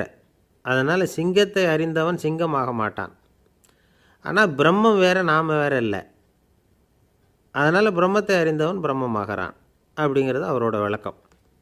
மனிதன் அவன்தான் தான் பிரம்மங்கிறது தெரியாதனால தான் அதை வேற எங்கேயோ தேடிகிட்டு இருக்கிறான். கடைசியில் அது தான் தாங்கிறது புரிஞ்சுக்கிற பொழுது அவன் பிரம்மம் ஆகிடுறான். இதை விளக்கிறதுக்கு ஒரு உபநிஷத்து கதையே இருக்குது. நமக்கு தெரிஞ்ச கதை தான், ஆனால் அதை வேறு விதமான அர்த்தத்தில் விளையாட்டாக சொல்லிகிட்டு இருக்கிறோம். ஒரு சமயம் ஒரு 10 நண்பர்கள் ஒரு காட்டு வழியாக போய்கிட்டு இருக்கிறாங்க. குறுக்க ஒரு நதி, அதை கடந்து அடுத்த பக்கம் போகணும். எல்லோரும் ஒரு வழியாக கடந்து அடுத்த கரைக்கு போய் சேர்ந்துட்டாங்க. அங்கே போய் சேர்ந்ததுக்கப்புறம் எல்லோரும் பத்திரமா வந்து சேர்ந்துட்டோமா அப்படின்னு தெரிஞ்சுக்கிறதுக்காக எண்ணி பார்க்குறான் அந்த கூட்டத்து தலைவன். அவங்க மொத்தம் 10 பேர். ஆனால் இவன் எண்ணி பார்க்குறப்போ 9 தான் வருது. ஏன்னா அவன் தன்னை விட்டுவிட்டான். எதிரில் நிற்கிறவங்கள மட்டுமே எண்ணுறான். ஐயோ 10வது ஆள் எங்கேங்கிறான், பதறான். சரி நீ இரு, நான் எண்ணி பார்க்குறேன்னு சொல்லிவிட்டு இன்னொருத்தன் வந்து எண்ணுறான். அவனும் தன்னை விட்டுட்டு எண்ணுறான். 9 தான் வருது. எல்லோரும் கொய்ய முறையோன்னு கத்த ஆரம்பிச்சிட்டாங்க. அந்த சமயத்தில் ஒரு பெரியவர் அந்த பக்கமாக வர்றார். என்ன விஷயம்னு விசாரிக்கிறார்.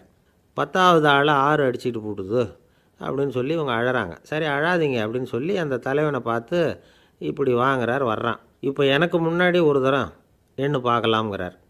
1 2 3ன்னு ஆரம்பித்து 9ல் வந்து முடிக்கிறான்.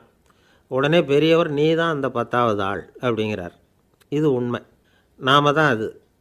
நாம் தான் நம்மளை வேறு எங்கேயோ தேடிகிட்டு இருக்கிறோம். நாம் எங்கேயோ தேடிகிட்டு இருக்கிறோமே, அந்த பிரம்மம் நாம் தான். இப்படி ஒரு பெரிய உண்மையை விளக்கிறதுக்காக தான் அப்படி ஒரு கதை சொல்லப்பட்டது. ஆனால் அதை வந்து நாம் வேறு விதமாக வேடிக்கையாக உபயோகப்படுத்திக்கிட்டு இருக்கிறோம். எப்படி தெரியுமா? ஒரு ஆத்தங்கரையில் ஒரு 10 பேர் முழிச்சுக்கிட்டே நின்றுக்கிட்டு இருந்தாங்களாம். அந்த பக்கமாக வந்த ஒருத்தன் ஏன் இப்படி முழிச்சுக்கிட்டு நிற்கிறீங்கன்னு கேட்டிருக்கிறான்.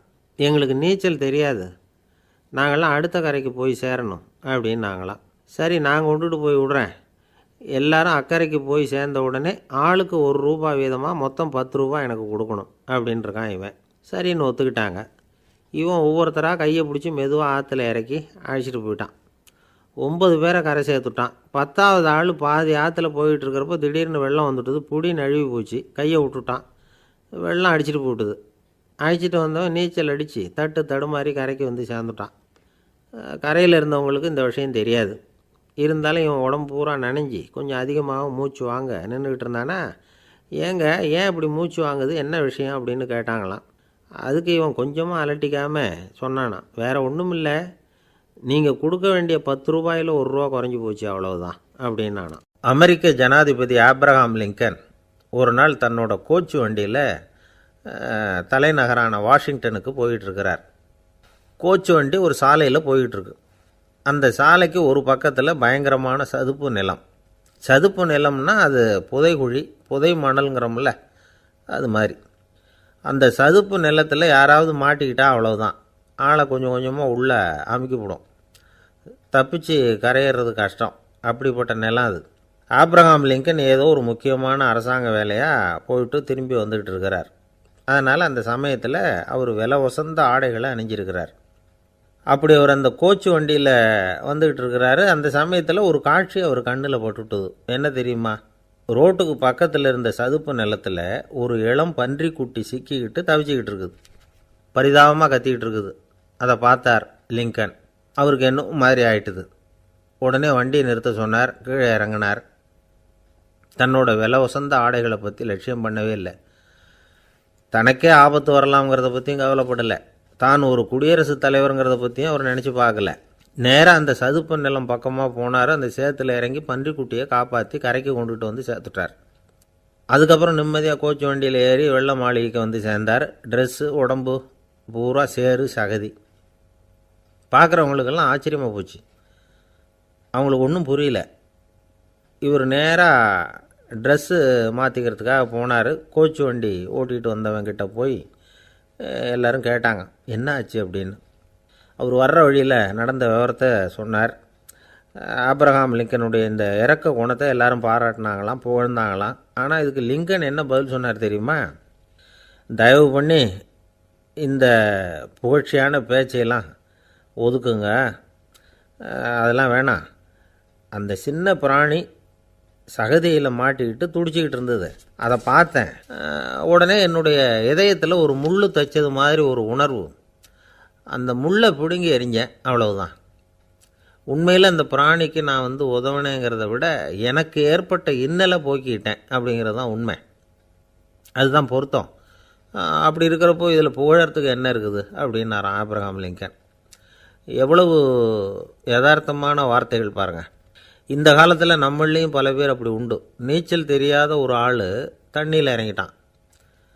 தண்ணி ஆழங்கிறது அப்புறமா தான் தெரிஞ்சுது. தத்தளிக்க ஆரம்பிச்சுட்டான். வாழ்னு கத்துறான். கரையில் நின்றுக்கிட்டு இருந்த ஒருத்தர் இதை பார்த்தார். உடனே அவருக்கு இதயத்தில் முள் தைச்சது மாதிரி ஒரு உணர்வு. உடனே குபீர்னு தண்ணியில் பாய்ஞ்சார். அவரை காப்பாற்றி கரைக்கு கொண்டுட்டு வந்து சேர்த்தார். இதை பார்த்துக்கிட்டு இருந்த இன்னொருத்தர் காப்பாற்றின அந்த ஆளை பாராட்டி புகழ்ந்தார். என்ன புகழாதீங்க சார் அப்படின்னார் அவர். ஏன்னு கேட்டார் இவர். நான் அந்த ஆளை ஏன் காப்பாற்றினேன் தெரியுமா? அவன் நேற்றுக்கு என்கிட்ட ₹300 கடன் வாங்கியிருக்கிறான். இவன் தண்ணியில் போட்டான்னா நான் கொடுத்த கடனும் தண்ணியில் போடும். அதனால தான் விழுந்து காப்பாற்றினேன் அப்படின்னா அந்த ஆள். ஒரு காடு, அங்கே புத்தர் அவர் பாட்டுக்கு நடந்து போய்கிட்டே இருக்கிறார். அவருக்கு பின்னாடி ஒரு குரங்கு, அதுவும் தொடர்ந்து வந்துக்கிட்டே இருக்குது. புத்தர் திரும்பி பார்த்தார். குரங்கு அப்படியே குதித்து உயர எழும்பி ஒரு கிளையில் போய் உக்காந்துது. ஏன் இப்படி பண்ணுறேன்னு கேட்டார் புத்தர். என்னை சாதாரணமாக நினைக்க வேணாம், நான் மகாமந்தி, என்னால் எல்லாம் முடியும், முடியாதுங்கிற வார்த்தையே என்னுடைய அகராதியில் கிடையாது, என்ன வேணும்னாலும் செய்வேன் அப்படின்னுது. அப்படின்னா ஒரு பந்தயம் வச்சுக்கலாமான்னார் இவர். வச்சுக்கலாமேன்னுது. வேறு ஒன்றும் இல்லை, இப்போ நீ மேலே எழும்பி அந்த கிளையில் உட்காந்தது மாதிரி அங்கேருந்து தாவி என் உள்ளங்கையில் உட்காரணும், அவ்வளவுதான் அப்படின்னார். அப்படி உட்காந்துட்டா என்ன பரிசு அப்படின்னு கேட்டது அது. சொர்க்கத்தில் இருக்கிற மாமன்னன் மரகத சக்கரவர்த்தியை என்னோட இருக்கும்படியாக கூப்பிட்டுக்கிறேன். அந்த சமயத்தில் அவருடைய அரியணை அங்கே காலியாகிடும், நீ அதில் போய் உட்காந்துக்கலாம். பந்தயத்தில் தோத்துட்டா ஒரு கல்ப காலம் இந்த பூமியில் வாழ வேண்டியிருக்கும், அதுக்கு பிறகு தான் என்கிட்ட வர முடியும், என்ன சொல்கிற அப்படின்னார். குரங்குக்கு தாவறது ஒரு பெரிய காரியமா? இது எனக்கு ரொம்ப சாதாரண விஷயம், என்ன இப்போவே தாவட்டுமா அப்படின்னுது. சரின்னு சொல்லி உள்ளங்கையை நீட்டினார். அவருடைய கை தாமரை இலை அளவுக்கு அப்படியே விரிஞ்சுது. குரங்கு சௌகரியமாக உட்கார்றதுக்காக. குரங்கு தாவறதுக்கு தயாராச்சு. அதுக்கு முன்னாடி ஒரு சின்ன யோசனை அதுக்கு. இந்த கிளையிலேருந்து அந்த கைக்கு தாவறது எனக்கு ரொம்ப அற்பமான ஒரு வேலை, இது ரொம்ப சாதாரணம், என்னுடைய கௌரவத்துக்கு இது சரியாக இருக்காது. அதனால் நான் என்ன பண்ண போகிறேன்னா, இங்கேருந்து கிளையிலேருந்து அப்படியே உயர எழும்ப போகிறேன். எழும்பி மேல் உலகம் போய் அங்கே ஒரு சுற்றிவிட்டு அதுக்கப்புறம் அங்கேருந்து நேராக இந்த கையில் உட்கார போகிறேன் அப்படின்னு நினச்சிது. என்ன யோசிக்கிற அப்படின்னார் புத்தர். ஒன்றும் இல்லை, இந்த பாயிரம் பார் அப்படின்னு சொல்லி தாவி உயர போயிட்டுது. கொஞ்ச நேரத்தில் வான உலகத்துக்கே போய் சேர்ந்துட்டுது. அங்கே போய் பார்த்தா அங்கே ஒரு 5 பளிங்கு தூண்கள் இளம் சிவப்பு நிறத்தில் நின்றுக்கிட்டு இருக்குது. குரங்கு நினச்சிக்கிட்டது, புத்தர்கிட்ட போய் இந்த பளிங்கு தூண்களை பார்த்தோம்னு சொன்னால் அப்படியே திகைச்சி போயிடுவார், இந்த தூணில் ஏதாவது அடையாளம் செஞ்சுட்டு போகணும் அப்படின்னு அந்த இடத்துல மிதந்துக்கிட்டே நினச்சிது. உடனே ஒரு தூணில் எழுதிச்சு. என்ன எழுதிச்சுன்னா, ஒரு மகா ஞானி இங்கே வந்துட்டு போகிறார் அப்படின்னு எழுதிச்சு. எழுதிவிட்டு அப்படியே கீழே தாவி புத்தரோட உள்ளங்கையில் உட்காந்துது. எப்படி பார்த்தீங்களா என்னுடைய வேலை? வான உலகத்துக்கே போய் அங்கே இருக்கிற 5 பளிங்கு தூண்களை பார்த்துட்டு அதில் நான் வந்த விவரத்தை எழுதி வச்சுட்டு அதுக்கப்புறம் இங்கே வந்திருக்கிறேன் அப்படின்னுது ரொம்ப பெருமையாக. அப்படியா அப்படின்னார் புத்தர். ஆமாம், சந்தேகமாக இருந்தால் வாங்க, அழைச்சிட்டு போய் காட்டுறேன் அப்படின்னுது அந்த குரங்கு. அதுக்கு தேவையில்லை, அப்படியே கொஞ்சம் கீழே குனிஞ்சு பார்த்து தெரியும் அப்படின்னார் புத்தர். அங்கே பார்த்தா புத்தரோட உள்ளங்கை தெரிஞ்சுது. நல்லா உத்து பார்த்துது. அவரோட ஒரு விரலில் அது எழுதிய வாசகம் தெரிஞ்சுது. குரங்கு யோசனை பண்ணிச்சு, அப்படின்னா வானத்தில் நான் பார்த்தது புத்தரோட விரல்களா அப்படின்னு யோசிச்சுது. இதை புரிஞ்சுக்கிட்ட உடனே அந்த குரங்கோட கர்வம் அழிஞ்சு போச்சான். நம்ம மனசு தான் இந்த குரங்கு. மனம்ங்கிறதும் ஆணவங்கிறதும் ஒரு நாணயத்தின் 2 பக்கங்கள். மனம் உள்ளவரை ஆணவமும் இருக்கும். மனம் அழிஞ்சாதான் ஆணவம் அழியும்.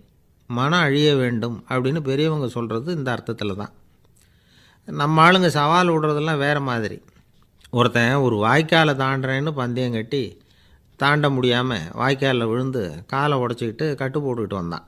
ஏன்டா அப்படின்னு கேட்டாங்க. நான் பந்தயம் கட்டின நேரம் சரியில்லை அப்படின்னா. எப்படிறான்னு கேட்டிருக்காங்க.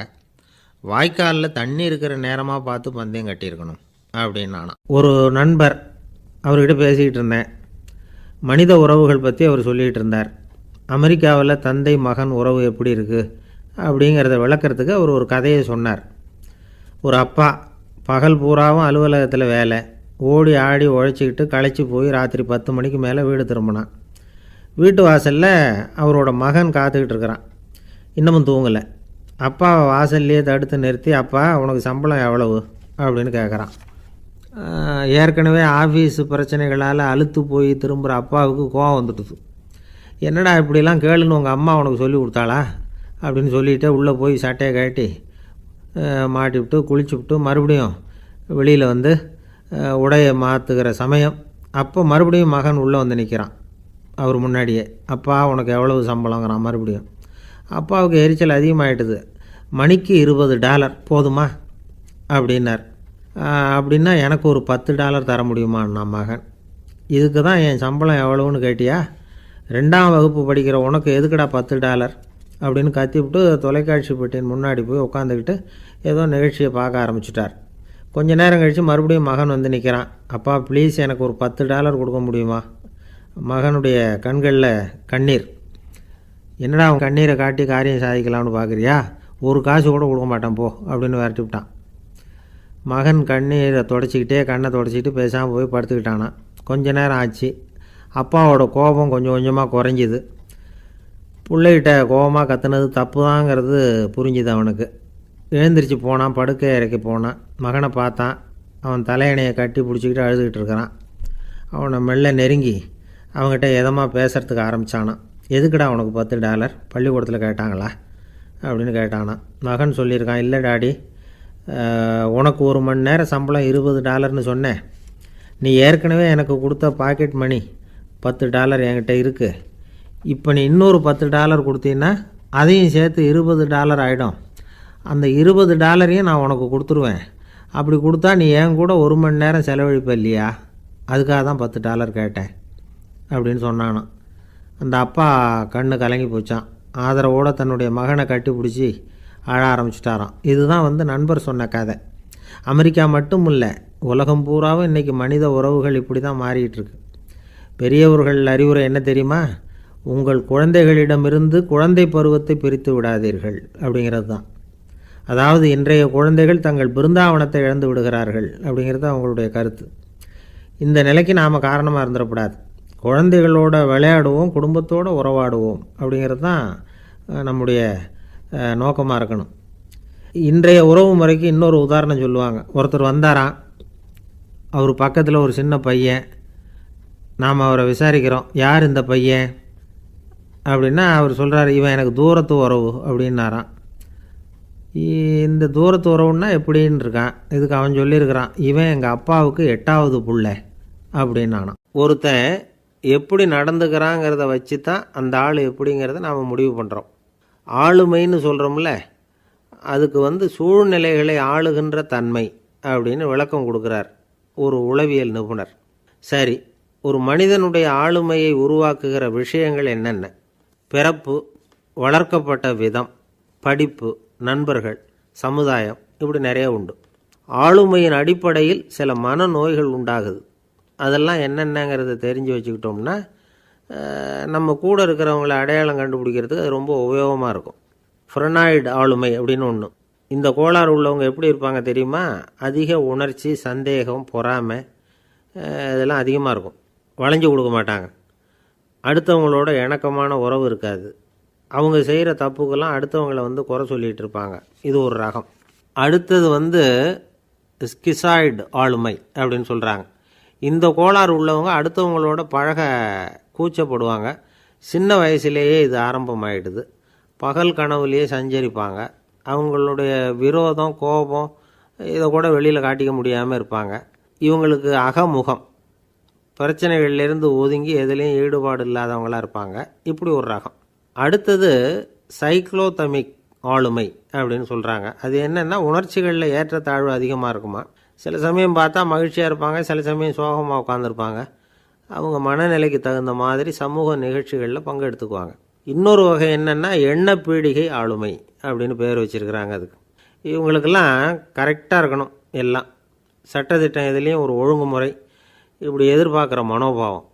இவங்க எதிர்பார்ப்புக்கும் வரன்முறைக்கும் மற்றவங்க கட்டுப்படணும்னு நினைப்பாங்க. இந்த நிலைமை நீடித்தா என்ன ஆகும் தெரியுமா? அலைக்கழிக்கிற எண்ணங்கள், திரும்ப திரும்ப ஒரே செயலை செய்ய தூண்டுற மனத்தளர்ச்சிக்கு ஆளாயிடுறாங்க. அடுத்தது ஹிஸ்டீரியா ஆளுமை. சின்ன விஷயத்தையெல்லாம் பெருசுப்படுத்தி நாடகமாக்குற நடிகர்கள் இவங்க. உணர்ச்சி அதிகம் உள்ளவங்க. இவங்க மன எழுச்சியில் பக்குவமின்மை, குழந்தைத்தனம், முதிர்ச்சியின்மை எல்லாம் இருக்கும். தன்னலம் மிக்க குணம். பிறர் தன்னை மட்டுமே கவனிக்கணும்னு நினச்சி செயல்படுறது, இதெல்லாம் இவங்க அடையாளம். அடுத்த ரகம் எப்படின்னா வளர்ச்சியற்ற ஆளுமைன்னு சொல்கிறாங்க. அடுத்தவங்களோட இணங்கி போக முடியாதவங்க, அறிவு, மன எழுச்சி, சமூக உறவு இதில் எல்லாம் போதுமான வளர்ச்சியையும் நிறைவையும் பெற முடியாதவங்க. இவங்களால வாழ்க்கையில் முன்னேற முடியாது. பிச்சைக்காரங்க, குற்றவாளிகள், இவங்ககிட்டெல்லாம் இது மாதிரியான ஆளுமை அதிகமாக இருக்குமா. அடுத்தது என்னென்னா சோர்வுடைய ஆளுமை. எதுலேயும் உற்சாகம் இல்லாமல் சோர்ந்து போயிருப்பாங்க. அதுக்கெல்லாம் நமக்கு வலிமை இல்லைப்பா அப்படின்னு சொல்லிகிட்டு இருப்பாங்க. சின்ன விஷயங்களுக்கெல்லாம் அதிர்ச்சி அடையிறது, வாழ்வின் சுவையை அனுபவிக்க முடியாதவங்க. இன்னொரு ரகம் இது கொதித்தெழும் ஆளுமைங்கிறாங்க. எதுக்கு எடுத்தாலும் ஆத்திரம், குரோதம், வன் செயல் இதிலெல்லாம் ஈடுபாடு, இப்படி உள்ளவங்க. நத்தை வகை ஆளுமை அப்படின்னு ஒன்று. அடுத்தவங்க மேலே விரோதம் இருக்கும், அடிக்கணுங்கிற எண்ணம் இருக்கும். ஆனால் அதை அப்படியே வெளியில் காட்டாமல் அதே சமயம் அமைதியான முறையில் வெறுப்பை வெளிக்காட்டுற ரகம். இவங்கெல்லாம் பேசாமல் கம்முன்னு இருந்துக்கிட்டே நினச்சதை நிறைவேற்றிக்கிடுவாங்க. முன்ஜாக்கிரதை ஆளுமை அப்படின்னு ஒரு ரகமாக பாதுகாப்பின்மை, சந்தேகம், முழுமையின்மை, அறவேக்காட்டுத்தனம் இந்த மனப்போக்கு அதிகமாக இருக்கிறதுனால அகம்பாவம், புடிவாதம், எச்சரிக்கை எல்லாம் அளவுக்கு மீறி இருக்கும். இதுவரைக்கும் நாம் பேசிக்கிட்டு இருந்த ஆளுமை பண்புகள் அளவுக்கு அதிகமாக போயிட்டுதுன்னா ஆளுமை கோளாறுகள் ஏற்படும். அதன் அடிப்படையில் மனவியாதிகள் வருமா. அதனால் இணக்கமான எல்லாரும் விரும்புகிற இயல்பான ஆளுமையை பெறுவதற்கு நாம் முயற்சி செய்யணும் அப்படிங்கிறது மனோதத்துவ நிபுணர்களுடைய ஆலோசனை. ஒருத்தர் ஒரு மனோதத்துவ டாக்டரை தேடிட்டு வந்தாராம். டாக்டர், எனக்கு மனசில் ஏதோ வியாதி, ஆளுமை கோளாறு, அதாவது எனக்கு சீக்கிரமாக செத்து போனால் தேவையில்லைன்னு தோணுது அப்படின்னாராம். உடனே அந்த டாக்டர், சரி அப்படின்னா இங்கே இருங்க, நான் வைத்தியம் பார்க்குறேன் அப்படின்னாராம். என்னை விட யோக்கியம் இந்த உலகத்தில் வேறு யாரும் இல்லை சார் அப்படின்னார் ஒருத்தர். அவரை விட அயோக்கியன் வேறு யாரும் இருக்க முடியாதுங்கிற முடிவுக்கு கேட்டவங்க வந்துட்டாங்களாம். மனுஷனுக்கு இருக்கிற ஒரு மிகப்பெரிய குறையே தன்கிட்ட இருக்கிற குறை அவனுக்கு தெரியாமல் போகிறது தான். ஆனால் அடுத்தவங்ககிட்ட இருக்கிற குறை இவனுக்கு தெளிவாக தெரிஞ்சிடும். ஒரு ஒட்டகம் ஒரு கொக்கை பார்த்து ஒரு கேள்வி கேட்டுதான். என்ன கேள்வி தெரியுமா? உன் கழுத்து ஏன் இப்படி வளைஞ்சி போயிருக்குது அப்படின்னு கேட்டிருக்கு. இதுக்கு உடம்பே வளைச்சல். இது போய் கொக்கை கிண்டல் பண்ணுது. இன்றைக்கி மனித சுபாவமும் கிட்டத்தட்ட இப்படி தான் இருக்குது. இந்த உலகத்தில் குறையில்லாத மனிதர்கள் யாரும் கிடையாது, நாம் உள்பட அப்படிங்கிறத முதல்ல நாம் நல்லா புரிஞ்சுக்கணும். ஒரு ஊரில் ஒரு விற்பனை நிலையம் இருந்தது. செல்ல பிராணிகளை விற்பனை செய்கிற நிலையம் அது. நாய், கிளி, பூனை இப்படி நிறைய வச்சு விற்பனை பண்ணிகிட்டு இருக்கிறாங்க. நாய்க்குட்டி விற்பனை செய்கிற பகுதியில் ஒரு சிறுவன் நின்றுக்கிட்டு இருந்தான். விற்பனை செய்கிற ஆளுகிட்ட விலை கேட்டுக்கிட்டு இருந்தான். அதோ இருக்குதே அந்த நாய்க்குட்டி என்ன விலை அப்படின்னு கேட்டானா. 1000 ரூபா அப்படின்னாரான். சரி அது வேணாம், இது என்ன விலைன்றிருக்கான். 500 ரூபா அப்படின்னாரான். இந்த சின்ன பையன் கையில் வச்சுருந்தது வெறும் 50 ரூபா தான். அதனால் இதை விட குறைச்சலாக கிடைக்குமான்னு பார்த்துருக்கான். அந்த கடையில் ஒரு மூலையில் சரியாக கவனிக்கப்படாமல் ஒரு நாய்க்குட்டி படுத்து கிடந்தது. பாவமாக கத்திக்கிட்டு இருந்தது. அதை பார்த்ததுமே இவனுக்கு அது ரொம்ப பிடிச்சி போச்சு. உடனே அந்த கடைக்காரரை பார்த்து, அதுவும் அந்த மூலையில் படுத்து கிடக்குதே அந்த நாய்க்குட்டி என்ன விலை அப்படின்னு கேட்டிருக்கான். தம்பி, அது ஒரு கால் ஊனம், அதனால் அது உன்னோட குதித்து விளையாடவோ ஓடுறதோ அதால் முடியாத காரியம் அப்படின்ட்டுருக்கார் அவர். அது தெரிஞ்சுதாங்க கேட்குறேன், அதோட விலை என்ன அதை மட்டும் சொல்லுங்களேன் அப்படின்ட்டுருக்கான். தம்பி, இது கால் ஊனம் உள்ள ஒரு நாய். இதை போய் காசு கொடுத்து வாங்கிறதுக்கு யாராவது பிரியப்படுவாங்களா? இதை நான் உனக்கு இலவசமாகவே தர்றேன், எடுத்துகிட்டு போ அப்படின்னாரான். இதை கேட்டதும் அந்த சிறுவனுக்கு கோவம் வந்துட்டு தான். நீங்கள் ஒன்றும் சும்மா கொடுக்க வேணாம், இந்தாங்க 50 ரூபா, இதை வச்சுக்கிட்டு நாய்க்குட்டியை கொடுங்க அப்படின்ட்டுருக்கான். அவருக்கு ஒன்றும் புரியல, ஆச்சரியமாக இருந்தது. சரின்னு பணத்தை வாங்கிட்டு நாய்க்குட்டியை தூக்கி கொடுத்தார். அந்த சிறுவன் அந்த நாய்க்குட்டியை 2 கையாலையும் வாங்கினா, மார்போடு பிரியமாக சேர்த்து அணைச்சிக்கிட்டான். தெருவில் இறங்கி நடக்கிறான். அப்படி நடக்கும்பொழுது தான் பார்க்குறார், கடைக்காரர் ஆச்சரியமாக அவனை பார்க்குறார். அப்போ தான் அவருக்கு ஒரு விஷயம் புரியுது. அந்த சிறுவன் தெருவில் நாய்க்குட்டியை மார்போடு அணைச்சிக்கிட்டு விந்தி விந்தி நடந்து போய்கிட்டு இருக்கிறான். ஆமாம், அவனுக்கும் ஒரு கால் ஊனம். இந்த நாய்க்குட்டியை யாருமே வாங்க மாட்டாங்கன்னு நினச்சிக்கிட்டு இருந்தார். குறையுள்ள அதுக்கும் ஒரு எஜமானன் கிடச்சிட்டான். அதனால் ஊனம் ஒரு குறை இல்லை அப்படிங்கிற உண்மையை அந்த கடைக்காரர் புரிஞ்சுக்கிட்டாரான். நம்மால் ஒருத்தர் கொஞ்சம் வயசானவர், எழுந்திரிச்சு சரியாக நடக்க முடியாது, சாய்வு நாற்காலியிலேயே எப்பவும் உட்காந்துருப்பார். அவர் தனக்கு துணையாக ஒரு நாயை பக்கத்தில் வச்சுருந்தார். அதுவும் ரொம்ப வயசான ஒரு நாய், எழுந்திரிக்கவே சிரமப்படும், நடக்கவும் முடியாது. அவர் பக்கத்துலேயே இதுவும் சோர்ந்து போய் படுத்து கிடக்கும். அந்த பெரியவரை பார்க்க வந்த ஒருத்தர் கேட்டார், ஏங்க, ஒரு சின்ன பையனை உங்களுக்கு துணையாக வச்சுக்கக்கூடாதா? இந்த நாயை உங்களுக்கு பாதுகாப்பாக வச்சுருக்கிறீங்களே, உங்களுக்கு ஒரு ஆபத்துன்னா இது எப்படி உங்களுக்கு உதவ முடியும் அப்படின்னார். அப்போ அவர் சொன்னாராம், எனக்கு ஒரு ஆபத்துன்னா அந்த சமயத்தில் இந்த நாய் என்னை தனியாக விட்டுட்டு ஓடி போயிடாமல் இருக்கணும்ல, அதுக்காக தான் இதை நான் வச்சுருக்கிறேன் அப்படின்னாராம். பக்தின்னு சொல்கிறோம் இல்லையா, அது 3 வகைப்படும் அப்படிங்கிறார் ஒரு பெரியவர். அது என்ன 3 வகைன்னா, தெய்வ பக்தி, அடியார்கள் பக்தி, குரு பக்தி. அடியார் பக்தியை விட தெய்வ பக்தியை விட குரு பக்தி தான் ரொம்பவும் சிறந்ததுங்கிறார் அவர். தெய்வத்துக்கிட்ட செஞ்ச பாவம் குருநாதர்கிட்ட தீர்ந்துருமா, குருநாதர்கிட்ட செஞ்ச பாவம் தெய்வத்துக்கிட்ட போனாலும் தீராதான். இப்படி பெரியவங்கள்லாம் சொல்லி வச்சுருக்கிறாங்க. ஒரு காடு, அங்கே அயோத தௌமியர் அப்படின்னு ஒரு தபோதனர், அவர் பல மாணவர்களை ஒன்றா சேர்த்து ஒரு குருகுலம் நடத்திக்கிட்டு இருக்கிறார். பல தரப்பட்டவங்க, பல திறப்பட்டவங்க, மாணவர்கள் அதில் சேர்ந்து படிச்சுக்கிட்டு இருக்கிறாங்க. பாஞ்சால ராஜகுமாரன் ஒருத்தனும் அந்த குருகுலத்தில் சேர்ந்து படிச்சுக்கிட்டு இருக்கிறான். அவன் பேர் ஆருணி. பெரிய இடத்து புள்ள, இருந்தாலும் படிப்பில் ரொம்ப கெட்டிக்காரனாக இருந்தான். அவன் தான் அங்கே முதல் மாணவன். ஒரு நாள் குருநாதர் அந்த அரசகுமாரனை கூப்பிட்டார். நம்ம குருகுலத்துக்கு சொந்தமான வயலில் தண்ணீர் பெருகி வெள்ளம் வந்து பயிரை வந்து அழிக்குதான். அதனால் நீ போய் மடையை அடைச்சிட்டு வந்துரு அப்படின்னார். அந்த அரசகுமாரன் உடனே புறப்பட்டான். குருநாதர் சொல்லிட்டார்ல, உடனே புறப்பட்டான். நான் பெரிய இடத்து பிள்ளையாச்சே, ராஜகுமாரனாச்சே, ரொம்ப செல்வாக்கூட வளர்ந்தவனாச்சே, நான் போய் வயலில் இறங்கி வேலை செய்கிறதா அப்படின்னுலாம் அவன் நினைக்கல. குருநாதர் கட்டளையை நிறைவேற்ற வேண்டியது நம்ம கடமை அப்படின்னு நினச்சான். உடனே ஒரு மண்வெட்டியை தூக்கி தோளில் வச்சுக்கிட்டு புறப்பட்டு போயிட்டான். வயலுக்கு போனான். பார்த்தான், தண்ணி கரையை உடச்சிக்கிட்டு வயலுக்குள்ளே ஏகமாக பாஞ்சிக்கிட்டு இருக்குது. இவன் மண்வெட்டியால் களிமண்ணை புல்லோடு சேர்த்து புல் பற்ற மாதிரி வெட்டி வெட்டி போட்டான். இருந்தாலும் மடையை அடைக்க முடியல. தண்ணி அதை மீறி வந்துக்கிட்டே இருக்குது. தண்ணி வந்து வேகமாக வயலுக்குள்ளே போய்கிட்டே இருக்குது. போடுற பத்தையெல்லாம் கரைஞ்சி கரைஞ்சி போயிட்டுருக்கு. இருந்தாலும் இவன் தன்னுடைய முயற்சியை கைவிடலை. வெட்டி வெட்டி போட்டுக்கிட்டே இருக்கிறான். காலையில் அங்கே போனவன் சாயந்தரம் வரைக்கும் இப்படி செஞ்சுக்கிட்டு இருக்கிறான். உடம்பும் மனசும் ரொம்பவும் சோர்ந்து போச்சு. இருந்தாலும் குருநாதர் இட்ட கட்டளையை நிறைவேற்றாமல் இருக்கிறோமேங்கிற ஒரு குறை அவனுக்கு இருக்குது. குரு கட்டளையை நிறைவேற்றாத நான் வந்து இன்னமும் இருக்கணுமா அப்படின்னு யோசனை பண்ண ஆரம்பிச்சிட்டான்.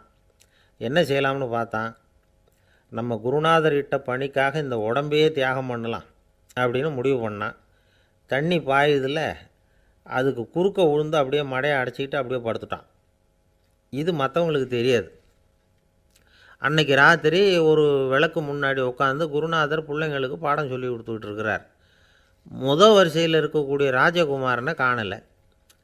நம்ம ஆருணி எங்கே போனா அப்படின்னு சொல்லி மற்ற மாணவர்களை விசாரித்தார். இப்போ அவங்க சொன்னாங்க, சுவாமி, அவன் காலையில் வயலுக்கு வந்து மடையை அடைக்கிறதுக்காக போனான், நீங்கள் தான் போக சொன்னீங்க, இன்னும் திரும்பி வரல அப்படின்னு அவர் பையன். குருநாதர் உடனே ஒரு தீவெட்டி எடுத்துக்கிட்டு மாணவர்களை அழைச்சிக்கிட்டு வயலுக்கு போனார். அங்கே போய் பார்த்தா ஆளை காணும். ஆருணி ஆருணின்னு சொல்லி சத்தம் போட்டு கூப்பிட்டு பார்க்குறார். நான் இங்கே இருக்கேன் குருநாதா அப்படின்னு காலுக்கு அடியிலேருந்து ஒரு சத்தம் வருது. குனிஞ்சு பார்த்தா அவன் மடையில் படுத்துருக்குறான். என்னப்பா இதுன்னார். காலையிலேருந்து இந்த மடையை அடைச்சி பார்த்தேன் சுவாமி, முடியல, அதனால் இப்படி குறுக்க படுத்துட்டேன். என்னை தாண்டறதுக்கு பயந்து போய் தண்ணியே தேங்கி நின்றுட்டுது அப்படின்னா.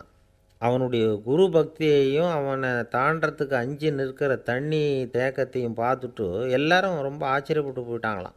ஆருணி எழுந்திரிச்சு வா அப்படின்னு கூப்பிட்டாரான் குருநாதர். அவன் தண்ணீரை பொழந்துக்கிட்டு எழுந்திரிச்சு வந்தானான். அதனால் அவனுக்கு வந்து உத்தாலகன் அப்படின்னு ஒரு பேர். உத்தாலகன்னா தண்ணீரை பிளந்தவன் அர்த்தம். அந்த உத்தாலகன் மாதிரி இந்த காலத்து மாணவர்களுக்கும் குரு பக்தி வேணும் அப்படின்னு சொன்னோம் ஒரு பள்ளிக்கூடத்தில். உடனே நிறைய மாணவர்கள் எழுந்திரிச்சு நின்னாங்க. சார், நீங்கள் எங்களை வந்து இன்னமும் சரியாக புரிஞ்சுக்கலன்னு நினைக்கிறோம். அன்னைக்காவது ஒருத்தன் அப்படி இருந்தான், இன்றைக்கி ஏகப்பட்ட உத்தாலகர்கள் இருக்கிறோம். எங்கள் வாத்தியார் கட்டளை இட்டால் இப்போவே அது மாதிரி வயலுக்கு போய் மடையில் குறுக்கப்படுத்துக்கிறதுக்கு இந்த வகுப்பில் உள்ள அத்தனை பேரும் தயாராக இருக்கிறோம் அப்படின்னாங்க. அப்படியா அப்படின்னு சொல்லி கேட்டோம் ரொம்ப சந்தோஷமாக. ஒருத்தன் ரொம்ப அடக்கமாக எழுந்திரிச்சான். அப்புறம் சொன்னான், ஆமாம் சார், வகுப்பில் வந்து இவர் நடத்துகிற பாடத்தை கேட்டுக்கிட்டு இருக்கிறத விட பேசாமல் போய் மடையில் படுத்துடுறது ஒன்றும் கஷ்டமான காரியமாக இருக்காது, அதனால தான் எல்லோரும் அங்கே போகிறேன்னு சொல்கிறோம் அப்படிங்கிறான். ஒரு சீன தேசத்து அரசர் இருந்தார். அவருக்கு வயசாயிட்டுது. அவருக்கு அடுத்தபடியாக அவருடைய புள்ள பட்டத்துக்கு வரணும், ஆட்சி பொறுப்பை ஏற்றுக்கணும். ஒரு நல்ல தலைவனுக்கு இருக்க வேண்டிய பண்புகள்லாம் தன்னுடைய மகனுக்கு இருக்கணும்னு விரும்பினார் அந்த அரசர். அதனால் இளவரசனை பக்கத்தில் இருந்த ஒரு குரு கிட்ட அனுப்புனார். இளவரசன் அவர்கிட்ட போய் சேர்ந்தான். அந்த குரு என்ன பண்ணார் தெரியுமா? இவனை பார்த்து சொன்னார், இதை பாருப்பா, நீ என்ன பண்ணுற, இப்போவே பக்கத்தில் இருக்கிற காட்டுக்கு போ, நடு காட்டில் போய் ஒரு இடத்துல உட்காந்துக்கோ, அங்கே என்னென்ன சத்தம்லாம் உன் காதில் விழுதுன்னு கவனித்து கேளு, உன் காதில் விழுந்த ஓசைகள் என்னென்னங்கிறத என்கிட்ட வந்து சொல்லு, அதுதான் எனக்கு தெரியணும், உனக்கு வேலையும் அதுதான் அப்படின்னு சொல்லி அனுப்பி வச்சுட்டார். இளவரசன் காட்டுக்கு போனான். குரு சொன்னபடியே ஒரு இடத்துல உட்காந்து கவனித்து கேட்டான். அதுக்கப்புறம் குருக்கிட்ட திரும்பி வந்தான். என்னென்ன சத்தம்லாம் கேட்ட அப்படின்னு கேட்டார் குரு. குருவே, காட்டில் நான் பறவைகள் சத்தம்லாம் கேட்டேன், மிருகங்களின் ஓசையையும் கேட்டேன், இதை தவிர இடி மின்னல் மழை இதுகளோட சத்தத்தையும் கேட்டேன் அப்படின்னா. குரு யோசனை பண்ணார். நீ இன்னமும் சரியாக கேட்கல, அதனால் மறுபடியும் காட்டுக்கு போ, கொஞ்ச நாள் தங்கியிருந்து கேட்டுட்டு வா அப்படின்னார். இளவரசனுக்கு ஒன்றும் புரியல. இருந்தாலும் குருவின் கட்டளையாச்சே, மறுக்க முடியுமா? உடனே அவன் மறுபடியும் காட்டுக்கு போனான். ஒரு இடத்துல உட்காந்தான். கொஞ்ச நேரம் உன்னிப்பாக கவனித்து கேட்டான். சில நாள் கழித்து குருக்கிட்ட திரும்பி வந்தான். குருவே, இந்த தடவை சில துல்லியமான சத்தங்களை எல்லாம் கேட்டான். தேனீ பறக்கிற சத்தம், நீரோடையின் மெல்லிய ஓசை, இதெல்லாம் கேட்டேன்னா. குரு சிரித்தார். நீ மறுபடியும் காட்டுக்கு போ, இன்னும் சில நாள் அங்கே இரு, முழுமையாக கவனமாக கேட்டுக்கிட்டு வா அப்படின்னு சொல்லி அனுப்பி வச்சுட்டார். இளவரசனுக்கு குழப்பம் அதிகமாயிட்டுது. ஒன்றுமே புரியல. மறுபடியும் காட்டுக்கு போனான். மௌனமாக ஒரு இடத்துல உட்காந்துட்டான். அப்படியே தியானத்தில் ஆழ்ந்துட்டான். சில நாளில் அவனுக்கு இதுவரை கேட்காத ஓசைகள்லாம் கேட்க ஆரம்பிச்சிட்டுது. இதைத்தான் நான் கேட்கணும்னு என்னுடைய குரு எதிர்பார்த்துருக்கிறாருங்கிறத புரிஞ்சுக்கிட்டான். உடனே குருக்கிட்ட ஓடனான். குருவே, இந்த தடவை காதுகளுக்கு கேட்க முடியாத சில ஓசைகளை கூட என்னால் உணர முடிஞ்சுது. பூ மலருகிற ஓசை, சூரியனால் பூமி சூடாகிறப்போ எழுகிற ஓசை, காலை பனித்துளி இந்த புல்லுலாம் குடிக்கிற ஓசை, இது எல்லாம் என்னால் நல்லா கேட்க முடிஞ்சுது அப்படின்னா. குருவுக்கு இப்போ தான் திருப்தி ஏற்பட்டு தான். இளவரசனை பார்த்து சொன்னார், இதை பாருப்பா, இப்போ தான் நாட்டை ஆளுகிற தகுதி உனக்கு வந்திருக்குது அப்படின்னு சொல்லி அதுக்கு விளக்கமும் கொடுத்தாராம். எந்த அரசன் தன்னுடைய மக்களின் இதயம் பேசுகிற மௌன மொழியை, மௌன வார்த்தைகளை கேட்குறானோ அவன்தான் ஆள தகுதி உள்ளவன். எந்த அரசன் தன்னுடைய மக்களின் உணர்ச்சிகளை உண்மையாக உணர்றானோ அவன்தான் முதன்மையான அரசன். போலி வார்த்தைகளை மட்டும் கேட்டுட்டு பல மௌன ராகங்களை காதில் வாங்கிக்காதவன் அரசனே இல்லை. எந்த நாட்டில் எப்போ ஒரு அரசன் தன்னுடைய மக்களின் உணர்ச்சிகளை கேட்க மறுக்கிறானோ அன்னையிலேருந்தே அந்த நாடு அழிய தொடங்குது அப்படின்னு அர்த்தம். இதுதான் அந்த குரு இளவரசனுக்கு போதித்தது. வாயால் பேசுகிறத மட்டும் கேட்டு ஏமாறக்கூடாது, உணர்ச்சிகளையும் கேட்குறதுல தான் மனப்பக்குவம் உண்டாகும். மக்கள் உணர்ச்சிகளை புரிந்து கொள்ளாத அரசர்கள் நீடிச்சிருக்க முடியாது. அது மாதிரி நாடுகளில் அடிக்கடி குழப்பம் தான் உண்டாகும். அப்படி இருந்தால் அடிக்கடி ஆட்சி மாறிக்கிட்டு இருக்கும். அப்படிப்பட்ட ஒரு தேசம், அங்கே ஒரு சிறைச்சாலையில் 3 கைதிகள் பேசிக்கிட்டு இருந்தாங்க. ஒருத்தன் சொன்னான், நான் இந்த நாட்டு ராஜாவை எதிர்த்து பேசிக்கிட்டு இருந்தேன், அதனால் என்னை பிடிச்சி கொண்டாந்து இங்கே போட்டுவிட்டாங்க அப்படின்னா ஒருத்தன். இன்னொருத்தன் சொன்னான், நான் இந்த நாட்டு ராஜாவை ஆதரித்து பேசிக்கிட்டு இருந்தேன், அதனால் என்னை பிடிச்சி கொண்டாந்து இங்கே தள்ளிவிட்டாங்க அப்படின்னா. அது சரி, நீ என்ன தப்பு பண்ண அப்படின்னு சொல்லி 3வது ஆளை பார்த்து இவங்க கேட்டாங்க. அதுக்கு அந்த ஆள் சொல்கிறான், நான் தான் இந்த நாட்டு ராஜா அப்படின்னானா. எது ரொம்பவும் கஷ்டமான காரியம் அப்படின்னு கேட்டார் ஒருத்தர். ஒருத்தருக்கு ஒருத்தர் சண்டை போடாமல் இருக்கிறது தான் ரொம்ப கஷ்டமான காரியம் அப்படின்னு தோணுது. ஒரு நாட்டுக்கும் இன்னொரு நாட்டுக்கும் சண்டை, நாட்டுக்குள்ளேயே ஒரு குரூப்புக்கும் இன்னொரு குரூப்புக்கும் சண்டை. ஏன் சண்டை போட்டுக்கிறீங்கன்னு கேட்டு பாருங்கள். நாங்கள் சமாதானத்துக்காக தான் சண்டை போட்டுக்கிறோம் அப்படிம்பாங்க.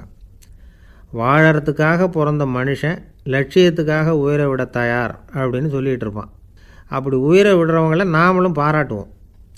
ஆனால் ஒன்றுமில்லாத விஷயங்களுக்கெல்லாம் சண்டை போடுறவங்களெல்லாம், அப்படிப்பட்டவங்களையும் சரி உயிரை விடுறவங்களையும் சரி என்னென்னு சொல்கிறது, யுத்தங்களாலேயும் சண்டைகளாலேயும் நாம் அடையிறது என்னங்கிறது ஒரு பக்கம் இருக்கட்டும், இழக்கிறது என்ன தெரியுமா? ஏராளமான உயிர்கள். ரத்தம் சிந்துறதுக்கு நான் தயார் அப்படின்னு மார்தட்டி சொல்லலாம். ஆனால் ரத்தம் சிந்தினா உயிர் காத்துக்கிட்டு இருக்க தயார் இல்லை. அதாவது உயிர் நமக்காக காத்துக்கிட்டு இருக்க தயார் இல்லை. இழக்கிற ரத்தத்தை ஈடுகட்டினா தான் உயிரை காப்பாற்ற முடியும். அதனால் இது சம்மந்தமாக ஆராய்ச்சி செய்கிற கட்டாயம் ஏற்பட்டு போச்சு. அதோட விளைவாக புதுசாக ஒன்றை கண்டுபிடிச்சிருக்கிறாங்க. அதுதான் செயற்கை ரத்தப்பொடி. இப்போ இந்த திடீர் சாம்பார் பொடி, திடீர் ரசப்பொடி, திடீர் காப்பி பொடி இப்படிலாம் சொல்கிறோம்ல, அது மாதிரி இது திடீர் ரத்தப்பொடி. இஸ்ரேல் ஒரு சின்ன நாடு, மக்கள் தொகை குறைச்சல், அதோட போர்கள் வேறு. அதனால் காயம்பட்டவங்களை காப்பாற்றியே தீர வேண்டிய கட்டாயம். காப்பாற்றணும்னா ரத்த இழப்பை தடுக்கணும். அப்படின்னா உடனடியாக புது ரத்தம் செலுத்தி ஆகணும். திடீர்னு ரத்தம் வேணும்னா எங்கே போகிறது? அதுவும் கிடைக்கிற ரத்தம் சேர்கிற குரூப்பாக இருக்கணும். ஒரு வேடிக்கை பார்த்தீங்களா, நான் வேறு குரூப்பு நீ வேறு குரூப்புன்னு இவன் சண்டை போடுறான். இதில் அடிபட்டவனுக்கு ரத்தம் கொடுக்க போனால் அதுலேயும் அது வேறு வேறு குரூப்பாக இருக்குது. அது ரத்தமும் வேறு வேறு குரூப்புன்னு சொல்லிகிட்டு இருக்குது. எந்த குரூப்பு ரத்தம் வேணும், அது உடனடியாக கிடைக்கலன்னா என்ன பண்ணுறது? இப்படிப்பட்ட கஷ்டம்லாம் நமக்கு வந்துடுது. இதுக்காக தான் விஞ்ஞானிகள் இந்த ரத்த பொடியை கண்டுபிடிச்சிருக்கிறாங்க. அதாவது ஒரு ஆள் அடிபட்டு போட்டான்னு வச்சுங்களேன், அவனுக்கு ரத்தம் கிடைக்கல, உடனே என்ன பண்ணலாம்? இந்த சுத்தப்படுத்தப்பட்ட தண்ணீரை கொஞ்சம் எடுத்துக்க வேண்டியது, அதில் இந்த ரத்த பொடியை கரைக்க வேண்டியது. இப்போ இந்த செயற்கை ரத்தம் தயாராகிட்டுது. இதை அந்த ஆள் உடம்புல ஏற்றி விட்டுற வேண்டியது. இயற்கையாக நம்ம உடம்பில் இருக்கிற ரத்தம் என்னென்ன வேலை செய்யுதோ அதே வேலையை இதுவும் செய்யும். அதாவது ஆக்சிஜனை உடம்புல எல்லா இடத்துக்கும் எடுத்துகிட்டு போகுது. அந்த வேலையை இந்த செயற்கை ரத்தமும் செஞ்சுருது. ஆனால் ஒரு விஷயம், இந்த செயற்கை ரத்தம் ஒரு அவசரத்துக்கு தான் உபயோகப்படுத்தலாம், ஒரு முதல் உதவி மாதிரி. அதை அப்படியே நிரந்தரமாக விட்டுற முடியாது. பின்னாடி தேவையான குரூப்பு உண்மையான ரத்தம் கிடைச்ச உடனே அதை செலுத்திக்கணும். உண்மையான ரத்தத்தை 20லேருந்து 40 நாள் வரைக்கும் தான் பாதுகாக்க முடியும். அதுவும் குளிர்பதன பெட்டியில். அதுக்குள்ளே உபயோகப்படுத்தலைன்னா அது வீணாக போயிடும். இந்த ரத்த பொடி அப்படி இல்லை, எவ்வளோ நாள் வேணும்னாலும் அப்படியே வச்சுருக்கலாம். குளிர்பதன பெட்டியும் தேவையில்லை. ஆனால் ஒன்று, இது தண்ணியில் கலந்து செயற்கை ரத்தமாக ஆக்கிவிட்டா அதோட வலு 72 மணி நேரம் தான், அதாவது 3 நாள். அதுக்குள்ளே அந்த ஆசாமியை எங்கேயாவது ஆஸ்பத்திரிக்கு தூக்கிட்டு போய் உண்மையான ரத்தத்தை கொடுத்துடணும். சண்டையில் அடிபடுறவங்க, சாலை விபத்தில் அடிபடுறவங்க, இவங்களுக்கெல்லாம் அவசரத்துக்கு கை கொடுத்து உதவுறது இந்த செயற்கை ரத்த பொடி. அதுக்கப்புறம் நாம் கொடுக்குற ரத்தம் தான் அவங்கள காப்பாற்றணும். இன்றைக்கி ரத்தத்தை தானமாக கொடுக்க தயாராக இருக்கிற நல்ல உள்ளங்கள் ஏராளம். எவ்வளவு ஆக்சிடெண்ட்டு, ஆப்ரேஷன், இதில் சம்மந்தப்பட்டவங்களை காப்பாற்றுறது நாம் தானமாக கொடுக்குற ரத்தம் தானே. ஒரு ஆக்சிடெண்ட்டு, ஒரு ஸ்கூட்டர் ஒரு ஆள் மேலே மோதி விட்டுது. பார்த்து வரக்கூடாதா அப்படின்னா அந்த ஆள், நீ தான் பார்த்து நடக்கணும், ஏன்னா 20 வருஷமாக நான் அந்த ஸ்கூட்டரை ஓட்டிகிட்டு இருக்கிறேன் அப்படின்னானா இவன். இதுக்கு அவன் சொன்னானா, நீ தான் பார்த்து ஓட்டணும், ஏன்னா 40 வருஷமாக நான் இப்படி நடந்துக்கிட்டு இருக்கிறேன் அப்படின்னானா. ஒரு ஊரில் ஒரு ராஜா இருந்தார். அவர் அடிக்கடி காட்டுக்கு வேட்டையாட போவார்.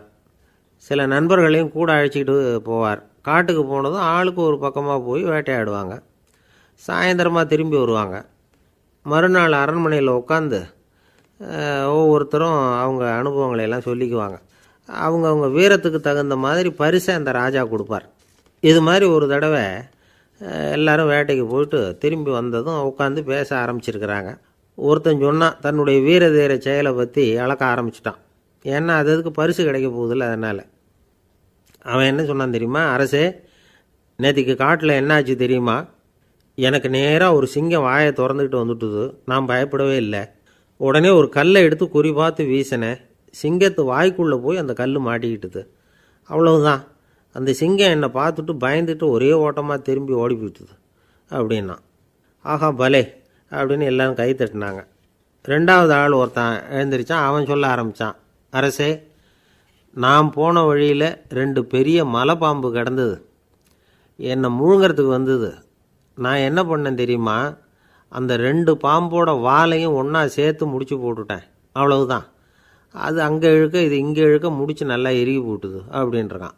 ஆஹா அற்புதம்னு சொல்லி எல்லாரும் கை தட்டினாங்களாம். அடுத்தபடியாக 3வது ஆள் ஒருத்தன் வந்தான். அவன் சொல்ல ஆரம்பித்தான், மன்னா, நான் போன பாதையில் குறுக்க ஒரு ஆறு, அதில் இறங்கி குளித்தேன். யாரோ காலை பிடிச்சி இழுக்கிறது மாதிரி இருந்தது. திரும்பி பார்த்தா ஒரு பெரிய முதலை. நான் உடனே அப்படியே ஒரு துள்ளல் துள்ளி அது முதுகில் போய் உக்காந்துக்கிட்டேன். அதை அப்படியே கரைக்கு நீந்த வச்சேன். கரைக்கு சேர்ந்ததும் அப்படியே ஒரே துள்ளி குதித்து கரைக்கு வந்துட்டேன் அப்படின்றான். அவன் தன்னுடைய வீரத்தை அப்படி சொல்லியிருக்கான். அடடா எப்பேற்பட்ட வீரம் அப்படின்னு எல்லாரும் கை தட்டினாங்களாம். 4வது ஆள் எழுந்திரிச்சான். மன்னா, நான் போன இடத்துல ஒரு கரடி என்னை துரத்த ஆரம்பிச்சுட்டுது. நான் ஒரு மலை உச்சிக்கு வந்துட்டேன். அதுக்கப்புறம் ஒரு அடி எடுத்து வச்சாலும் அதில் பாதாளத்தில் விழ வேண்டியது தான். அந்த நேரம் பார்த்து ஒரு பெரிய ராட்சச கழுகு அந்த பக்கமாக பறந்து வந்தது. நான் உடனே அப்படியே உயர எழும்பி அந்த கழுகோட காலை பிடிச்சிக்கிட்டேன். அப்படியே தொங்கிக்கிட்டே வந்தேன். ஒரு நல்ல இடம் வந்ததும் தொப்புன்னு கீழே குதித்து நடந்து வந்துட்டேன்னா. இதுக்கும் எல்லோரும் கை தட்டுறாங்க. கடைசியாக ஒரு ஆள் எழுந்திரிச்சான். அரசே, நான் போன வழியில் ஒரு பெரிய யானை குறுக்க வந்தது. பயங்கரமாக சத்தம் போட்டுக்கிட்டே வந்தது. நான் பயந்து ஓடலை. உடனே என்ன பண்ணேன் தெரியுமா?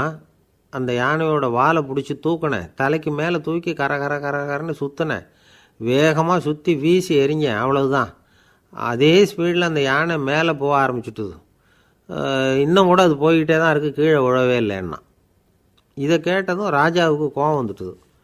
என்ன முட்டாள்னு நினச்சிக்கிட்டு பேசுகிறியா? யானையை நீ வாலை பிடிச்சி தூக்குன, அதை நான் நம்பணுமா அப்படின்னார். உடனே இவன் பணிவாக பதில் சொன்னான். அரசே, ஒரு சிங்கத்து வாயில் கல் மாட்டிக்கிட்டதை நம்புறீங்க, மலைப்பாம்பு வாலை பிடிச்சி முடிச்சு போட்டதை நம்புறீங்க, முதல்ல முதுகில் சவாரி பண்ணதையும் நம்புறீங்க, கழுகு காலை பிடிச்சிக்கிட்டு பறக்கிறதையும் நம்புறீங்க. அப்படி நம்புறப்போ நான் சொன்னதை மட்டும் நம்பக்கூடாதா அப்படின்னு கேட்டானான். பொய் சொன்னவங்கெல்லாம் தலையை தொங்க போட்டுக்கிட்டாங்களாம். ராஜா அவங்கள பார்த்து சொன்னாராம், நீங்கள் எல்லாரும் என்னை முட்டாளாக்கியிருக்குறீங்க. கடைசியாக பேசின இவன் தான் எனக்கு உண்மை எது பொய் எதுங்கிறத புரிய வச்சிருக்கிறான்.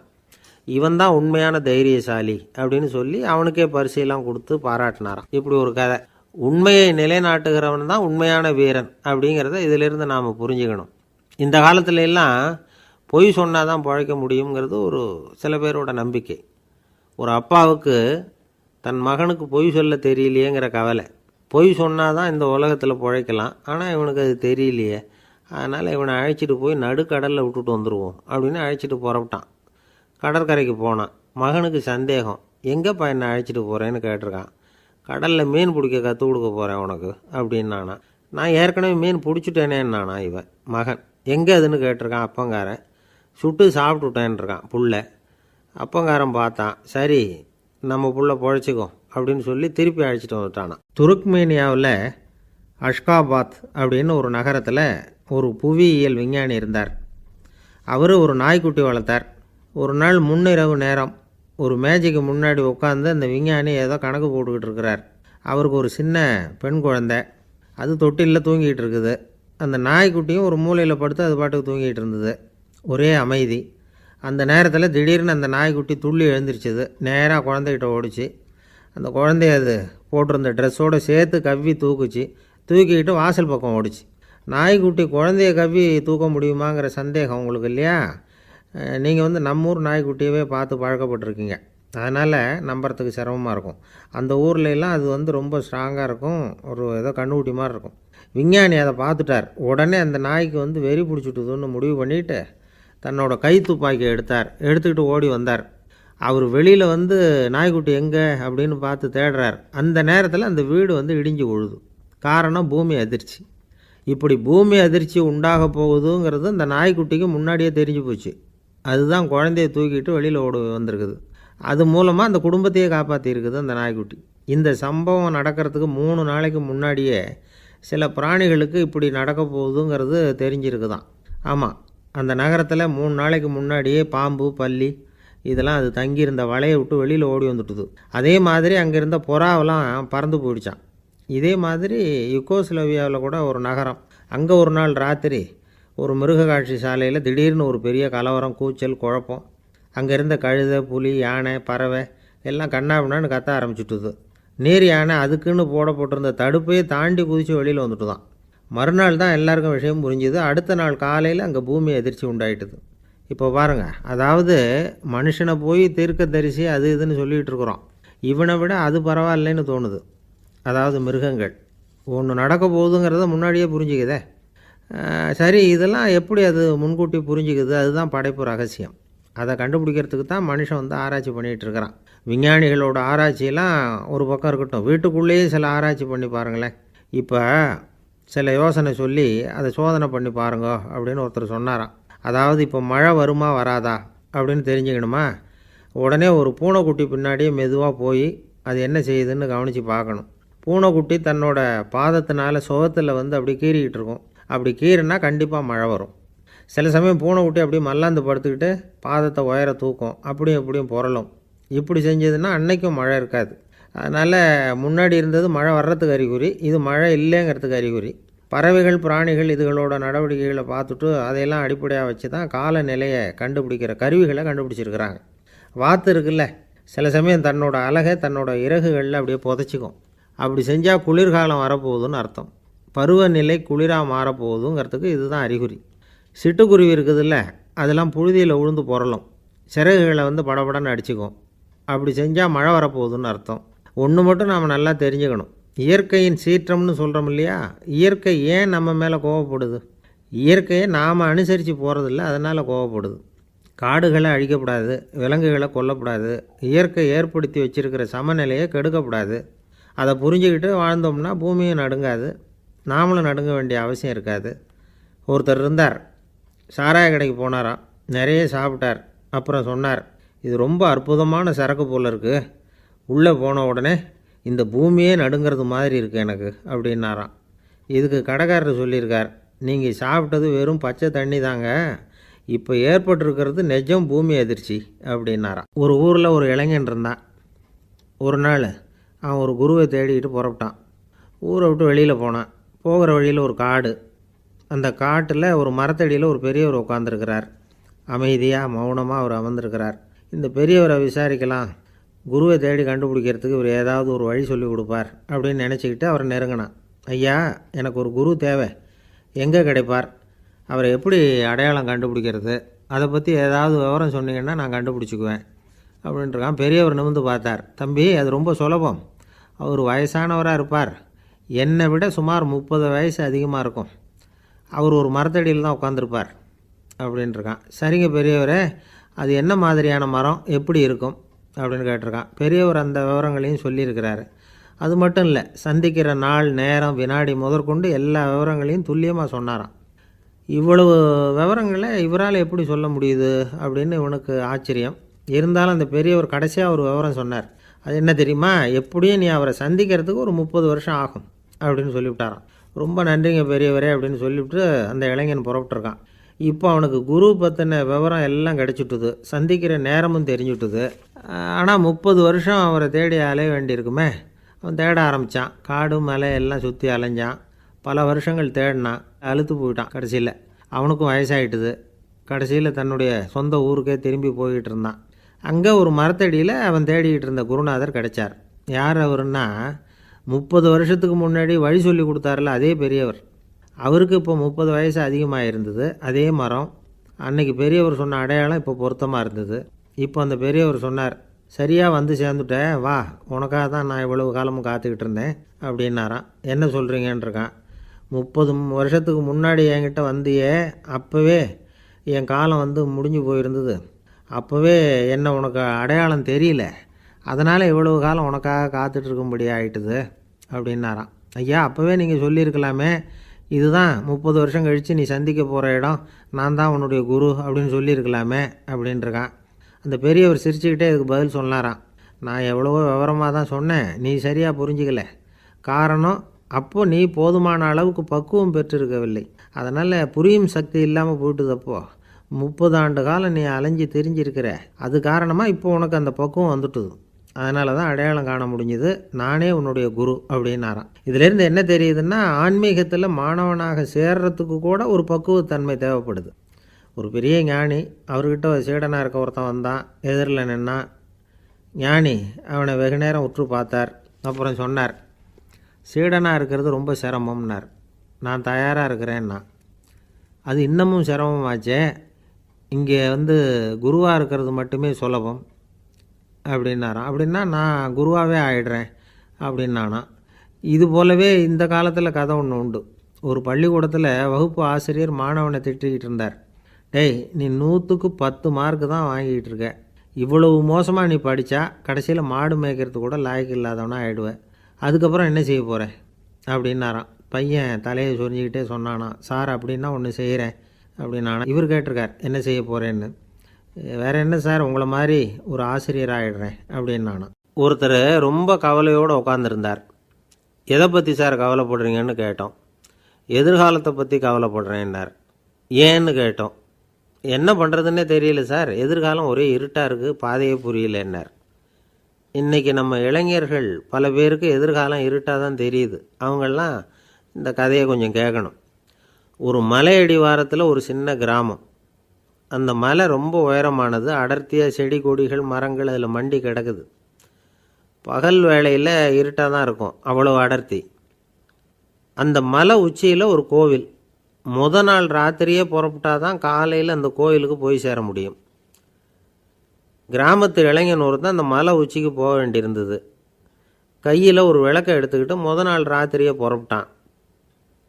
புறப்பட்டு போனவன் கிராமத்து எல்லையிலேயே நின்றுட்டான். ஏன் தெரியுமா? அவன் கையில் இருந்த விளக்கோட வெளிச்சம் 10 அடி தூரத்துக்கு தான் தெரியுது. அது வரைக்கும் தான் பாதை தெளிவாக இருக்குது. அதுக்கு அப்பாலெல்லாம் ஒரே இருட்டாக இருக்குது, பாதை புரியல. இவன் யோசனை பண்ணி பார்த்தான். மனசுக்குள்ளே ஒரு சந்தேகம். 10 அடி தூரம் தானே வெளிச்சம் தெரியுது, அப்படின்னா நாம் 10 அடி தூரம் தானே போக முடியும். அதுக்கும் அந்தாண்ட ஒரே இருட்டாக இருக்குதே, அதில் எப்படி நாம் நடந்து போகிறது? நாம் ரொம்ப தூரம் நடந்து போய் ஆகணுமே.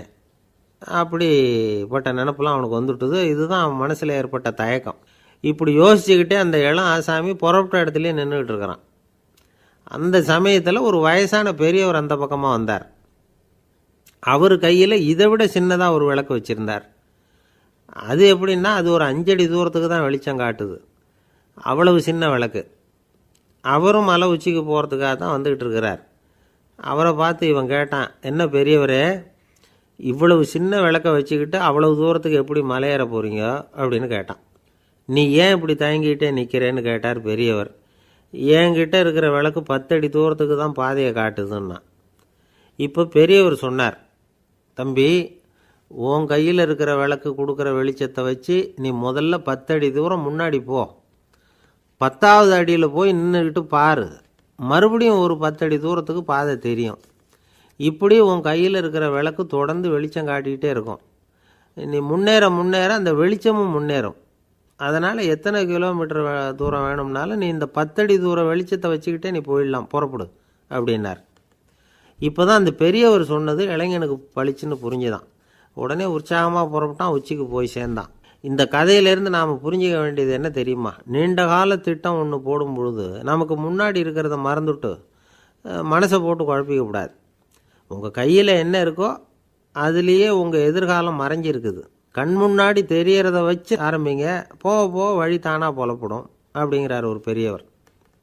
பெரிய பயணங்களையெல்லாம் இப்படி தான் நடத்த வேண்டியிருக்கும்.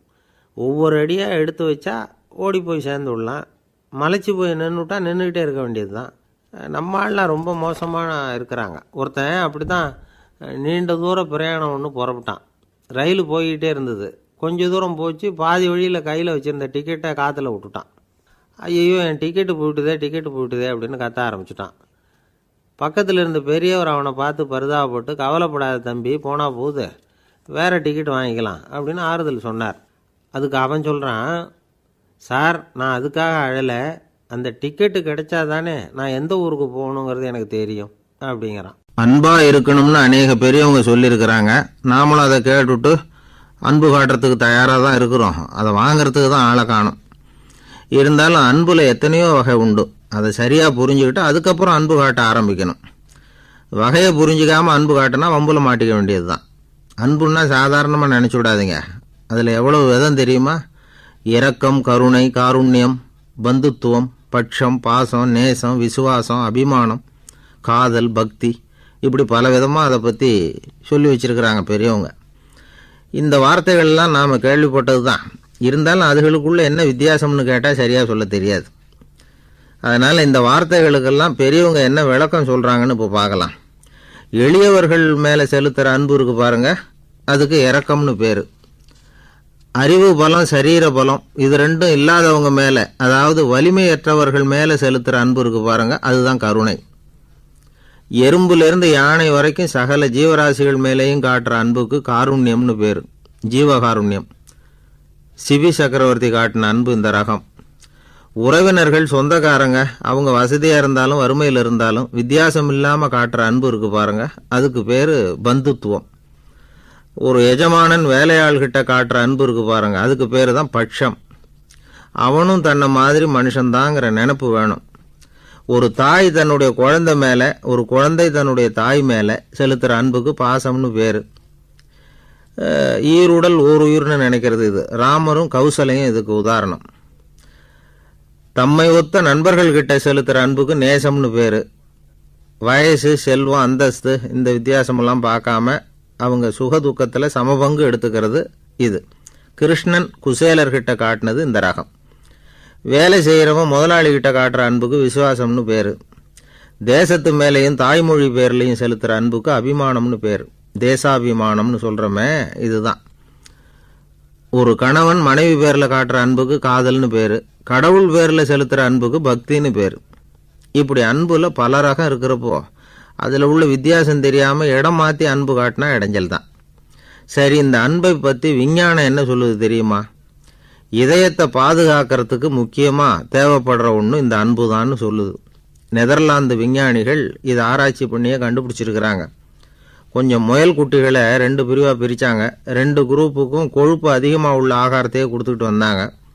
ஆனால் ஒரு குரூப்புக்கு வெறுமன ஆகாரத்தை கொடுத்ததோடு சரி, இன்னொரு குரூப்பு முயல்களுக்கு ஆகாரம் கொடுத்ததோடு நிறுத்திக்கல. அதுக்கு முன்னாடி கூண்டுகளை திறந்து விட்டு முயல்களை கொஞ்ச நேரம் எடுத்து கொஞ்சி விட்டு அதுக்கப்புறமா ஆகாரம் கொடுத்தாராம் ஆராய்ச்சியாளர். இந்த குரூப்புக்கு இதய பாதிப்பு 60% குறைச்சலாக இருந்துதான். சில நோயாளிகளுக்கு ஹார்ட் அட்டாக் வந்தாலும் அதை தாங்கிக்கிட்டு குணமாகிற சக்தி அதிகமாக இருக்குது. இது எப்படின்னு ஆராய்ச்சி பண்ணி பார்த்துருக்குறாங்க. அவங்கெல்லாம் மனைவி தன் பேரில் ரொம்ப அன்பாக இருக்கிறதாக நினைக்கிறவங்களாம் இருக்கிறாங்களாம். இதய நோயாளிகள் பல பேரை சந்தித்து இதய நோய் ஏற்பட என்ன காரணம்னு கேட்டிருக்கிறாங்க. அவங்க சொன்ன காரணம்லாம் சாப்பாடு சம்மந்தமாக இல்லையா, மனைவி அன்பா இல்லை, இப்படிப்பட்ட காரணத்தை தான் சொல்கிறாங்களாம். அதனால் இதயத்தை பாதுகாக்கணும்னு நினைக்கிறவங்க அடுத்தவங்க அன்பாக இருக்கிறது மாதிரி பார்த்துக்குங்க, அதுதான் முக்கியம். ஒருத்தர் முகம் பூரா பிளாஸ்டரி போட்டுக்கிட்டு வந்தார். ரொம்ப கோபமாக, என்னங்க ஆச்சுன்னு விசாரித்தேன். எல்லாம் உங்களால் தான் சார்னார். விவரமாக சொல்லுங்களேன். என்ன உங்கள் தகவலை கேட்டுட்டு ஒரு பூனைக்குட்டியை கையில் எடுத்தேன், அன்பாக அதை தடவி கொடுக்கறதுக்காக. ஆனால் அது முந்திக்கிட்டது, அது என் முகத்தை தடவி கொடுத்துட்டுது, முகம் பூரா நகை கீறல், அதுதான் இப்படி அப்படின்னார். அன்புல அறிவு சேராததுனால வந்த கோளாறு இது. ஒரு அரசனும் அமைச்சரும் ஒரு நாள் ரொம்ப சாவகாசமாக பேசிக்கிட்டு இருந்தாங்களாம். அரசன் அமைச்சரை பார்த்து ஒரு கேள்வி கேட்டிருக்கார். ஏங்க அமைச்சரே, ஆசை இல்லாத ஒரு மனுஷனால் இருக்க முடியுமா அப்படின்னு. ஏன் முடியாது, துறவி அப்படிங்கிறவங்கெல்லாம் அப்படிப்பட்டவங்க தானே அப்படின்னாராம் அமைச்சர். அவங்கெல்லாம் உண்மையிலேயே ஆசையை விட்டவங்க தானா அப்படின்னு கேட்டாராம் ராஜா. அப்படி தான் இருக்கணும் அப்படின்னாராம் அமைச்சர். அப்படின்னா ஆசையே இல்லாத ஒரு உண்மையான துறவியை நான் பார்க்கணுமேன்னார். அது என்ன பிரமாதம், அதுக்கு நான் ஏற்பாடு பண்ணுறேன் அப்படின்னு விட்டார் இவர். சொல்லிவிட்டு உடனே புறப்பட்டு போனார். அங்கே தேடினார். அப்புறம் தான் அவருக்கு புரிஞ்சுது உண்மை துறவியை கண்டுபிடிக்கிறது எவ்வளவு கஷ்டமான காரியம்னு. இருந்தாலும் ராஜா கிட்ட சொல்லியாச்சே, உண்மை துறவியை காட்டுறேன்னு. இப்போ என்ன பண்ணுறது? ராஜா கிட்ட சொன்னபடி நடக்கலைன்னா அவருக்கு கோபம் வந்துடும். அமைச்சர் ஒரு யோசனை பண்ணார். அவருக்கு ஒரு வழி தெரிஞ்சுது. அதுதான் சரின்னு முடிவு பண்ணார். அதாவது அந்த ஊரில் அவருக்கு தெரிஞ்ச நாடக நடிகர் ஒருத்தர் இருக்கிறார், நல்லா நடிப்பார். அவரை போய் பார்த்தார். இதை பாருப்பா, எனக்காக நீ ஒரு காரியம் செய்யணும்னார். என்னன்னு கேட்டார் அவர். நீ ஒரு துறவி மாதிரி கொஞ்சம் நேரத்துக்கு நடிக்கணும். ராஜா உன்னை பார்த்துட்டு போகிற வரைக்கும் நடி, அது போதும். அதுக்காக உனக்கு 10,000 ரூபா தரேன் அப்படின்னார். அவர் எந்த காலத்தில் இவ்வளவு பணத்தை மொத்தமாக பார்த்துருக்கார். அதனால் உடனே சரின்னு ஒத்துக்கிட்டார். அமைச்சர் அரண்மனைக்கு திரும்பி வந்தார். என்ன அமைச்சரே, இன்னுமா ஒரு உண்மையான துறவி கிடைக்கலன்னார். உண்மையான துறவி ஒருத்தரை இப்போ தான் கொஞ்ச நேரத்துக்கு முன்னாடி பார்த்து பேசிவிட்டு வர்றேன். அவர் நம்ம ஊருக்கு வெளியில் குளத்தங்கரையில் உள்ள ஒரு ஆலமரத்துக்கு அடியில் உட்காந்துருக்கிறார் அப்படின்னார் இவர். அப்படின்னா உடனே புறப்படுங்க அப்படின்னார் ராஜா. பரிவாரங்களோடு புறப்பட்டார். அங்கே அந்த மரத்தடியில் அந்த ஆள் வேஷம் போட்டுக்கிட்டு துறவி மாதிரி உட்காந்துருக்கிறான். ராஜா நேராக போனார். அந்த துறவி காலில் பொத்துன்னு விழுந்து வணங்கினார். உடனே ராணி அவர் காலில் விழுந்தாங்க. அடுத்தபடியாக அமைச்சர் விழுந்தார். அவருக்கு தெரியும் இது நம்ம ஆள் தான்னு. இருந்தாலும் என்ன பண்ணுறது, நேரம். அப்புறம் பரிவாரங்கள்லாம் துறவி காலில் விழுந்து ஆசீர்வாதம் வாங்கிட்டாங்க. ராஜா அப்புறமா தங்கத்தட்டில் பொன்னையும் பொருளையும் வச்சு அந்த துறவிக்கிட்ட ரொம்ப பணிவாக நீட்டுறார். தாங்கள் தயவு பண்ணி இதை ஏற்றுக்கணும் அப்படின்னு வேண்டிக்கிட்டார். அந்த துறவி பற்றில்லாமல் அதை பார்த்தார். எல்லாத்தையும் திறந்துவிட்ட எனக்கு இதெல்லாம் எதுக்காக அப்படின்னு சொல்லி அதை மறுத்துட்டாராம். ஆஹா, உண்மையான துறவியை பார்த்துட்டோம் அப்படிங்கிற ஆனந்தம் அரசருக்கு. ரொம்ப நிம்மதியாக திருப்தியாக திரும்பி வந்தார் அரண்மனைக்கு. அதுக்கப்புறம் அமைச்சர் யாருக்கும் தெரியாமல் அந்த துறவிகிட்ட ஓடினார். சொன்ன பிரகாரம் பணத்தை நீட்டினார். இந்தாப்பா, நான் உங்ககிட்ட சொன்னபடி 10,000 ரூபா பணம் எடுத்துக்கோ அப்படின்னார். அந்த ஆள் ராஜா கிட்ட சொன்னது மாதிரியே எல்லாத்தையும் திறந்துவிட்ட எனக்கு இதெல்லாம் எதுக்காக வேணாம் அப்படின்னு விட்டாராம். நடித்த வரைக்கும் போதும்ப்பா, இனிமேல் இந்த நாடக வசனம்லாம் வேணாம், வேஷத்தை கலைச்சுரு, பணத்தை வாங்கிக்கோன்னார். இல்லைங்க, இது வேஷம் இல்லை, இது வசனமும் இல்லை, இது உண்மை. கொஞ்ச நேரம் துறவி மாதிரி நடித்ததுக்கே இந்த தேசத்து ராஜா, ராணி, அமைச்சர், பரிவாரங்கள் எல்லாம் என் காலில் விழுந்து வணங்குறாங்க. அப்படின்னா உண்மையான துறவியாக இருக்கிறது எவ்வளவு பெருமையான விஷயம். நான் உண்மையான துறவியாக ஆக போகிறேன், அப்படி முடிவும் பண்ணிட்டேன் அப்படின்னார் அந்த நடிகர். வேஷம் கூட எப்படிப்பட்ட விளைவுகளை உண்டு பண்ணுது பார்த்தீங்களா. நம்மால் ஒருத்தன் ரொம்ப வசதியாக தான் இருந்தான். ஒரு நாள் அவன் சொத்து பூரா திருட்டு போட்டுது. அதுக்கப்புறம் இவன் துறவி மாதிரி ஆகிட்டான். ஊர் ஊராக சுற்றினான். ஒரு குருநாதரை தேடி கண்டுபிடிச்சான். அவர்கிட்ட சீடனாக சேர்ந்துக்கிட்டான். அவனை பார்த்து ஒருத்தர் கேட்டார், நீ உண்மையான சீடன் தானான்னு. இல்லைங்க, சீடன் மாதிரி நடிச்சுக்கிட்டு இருக்கிறேன் அப்படின்னா. அது குரு துரோகம் இல்லையா அப்படின்னு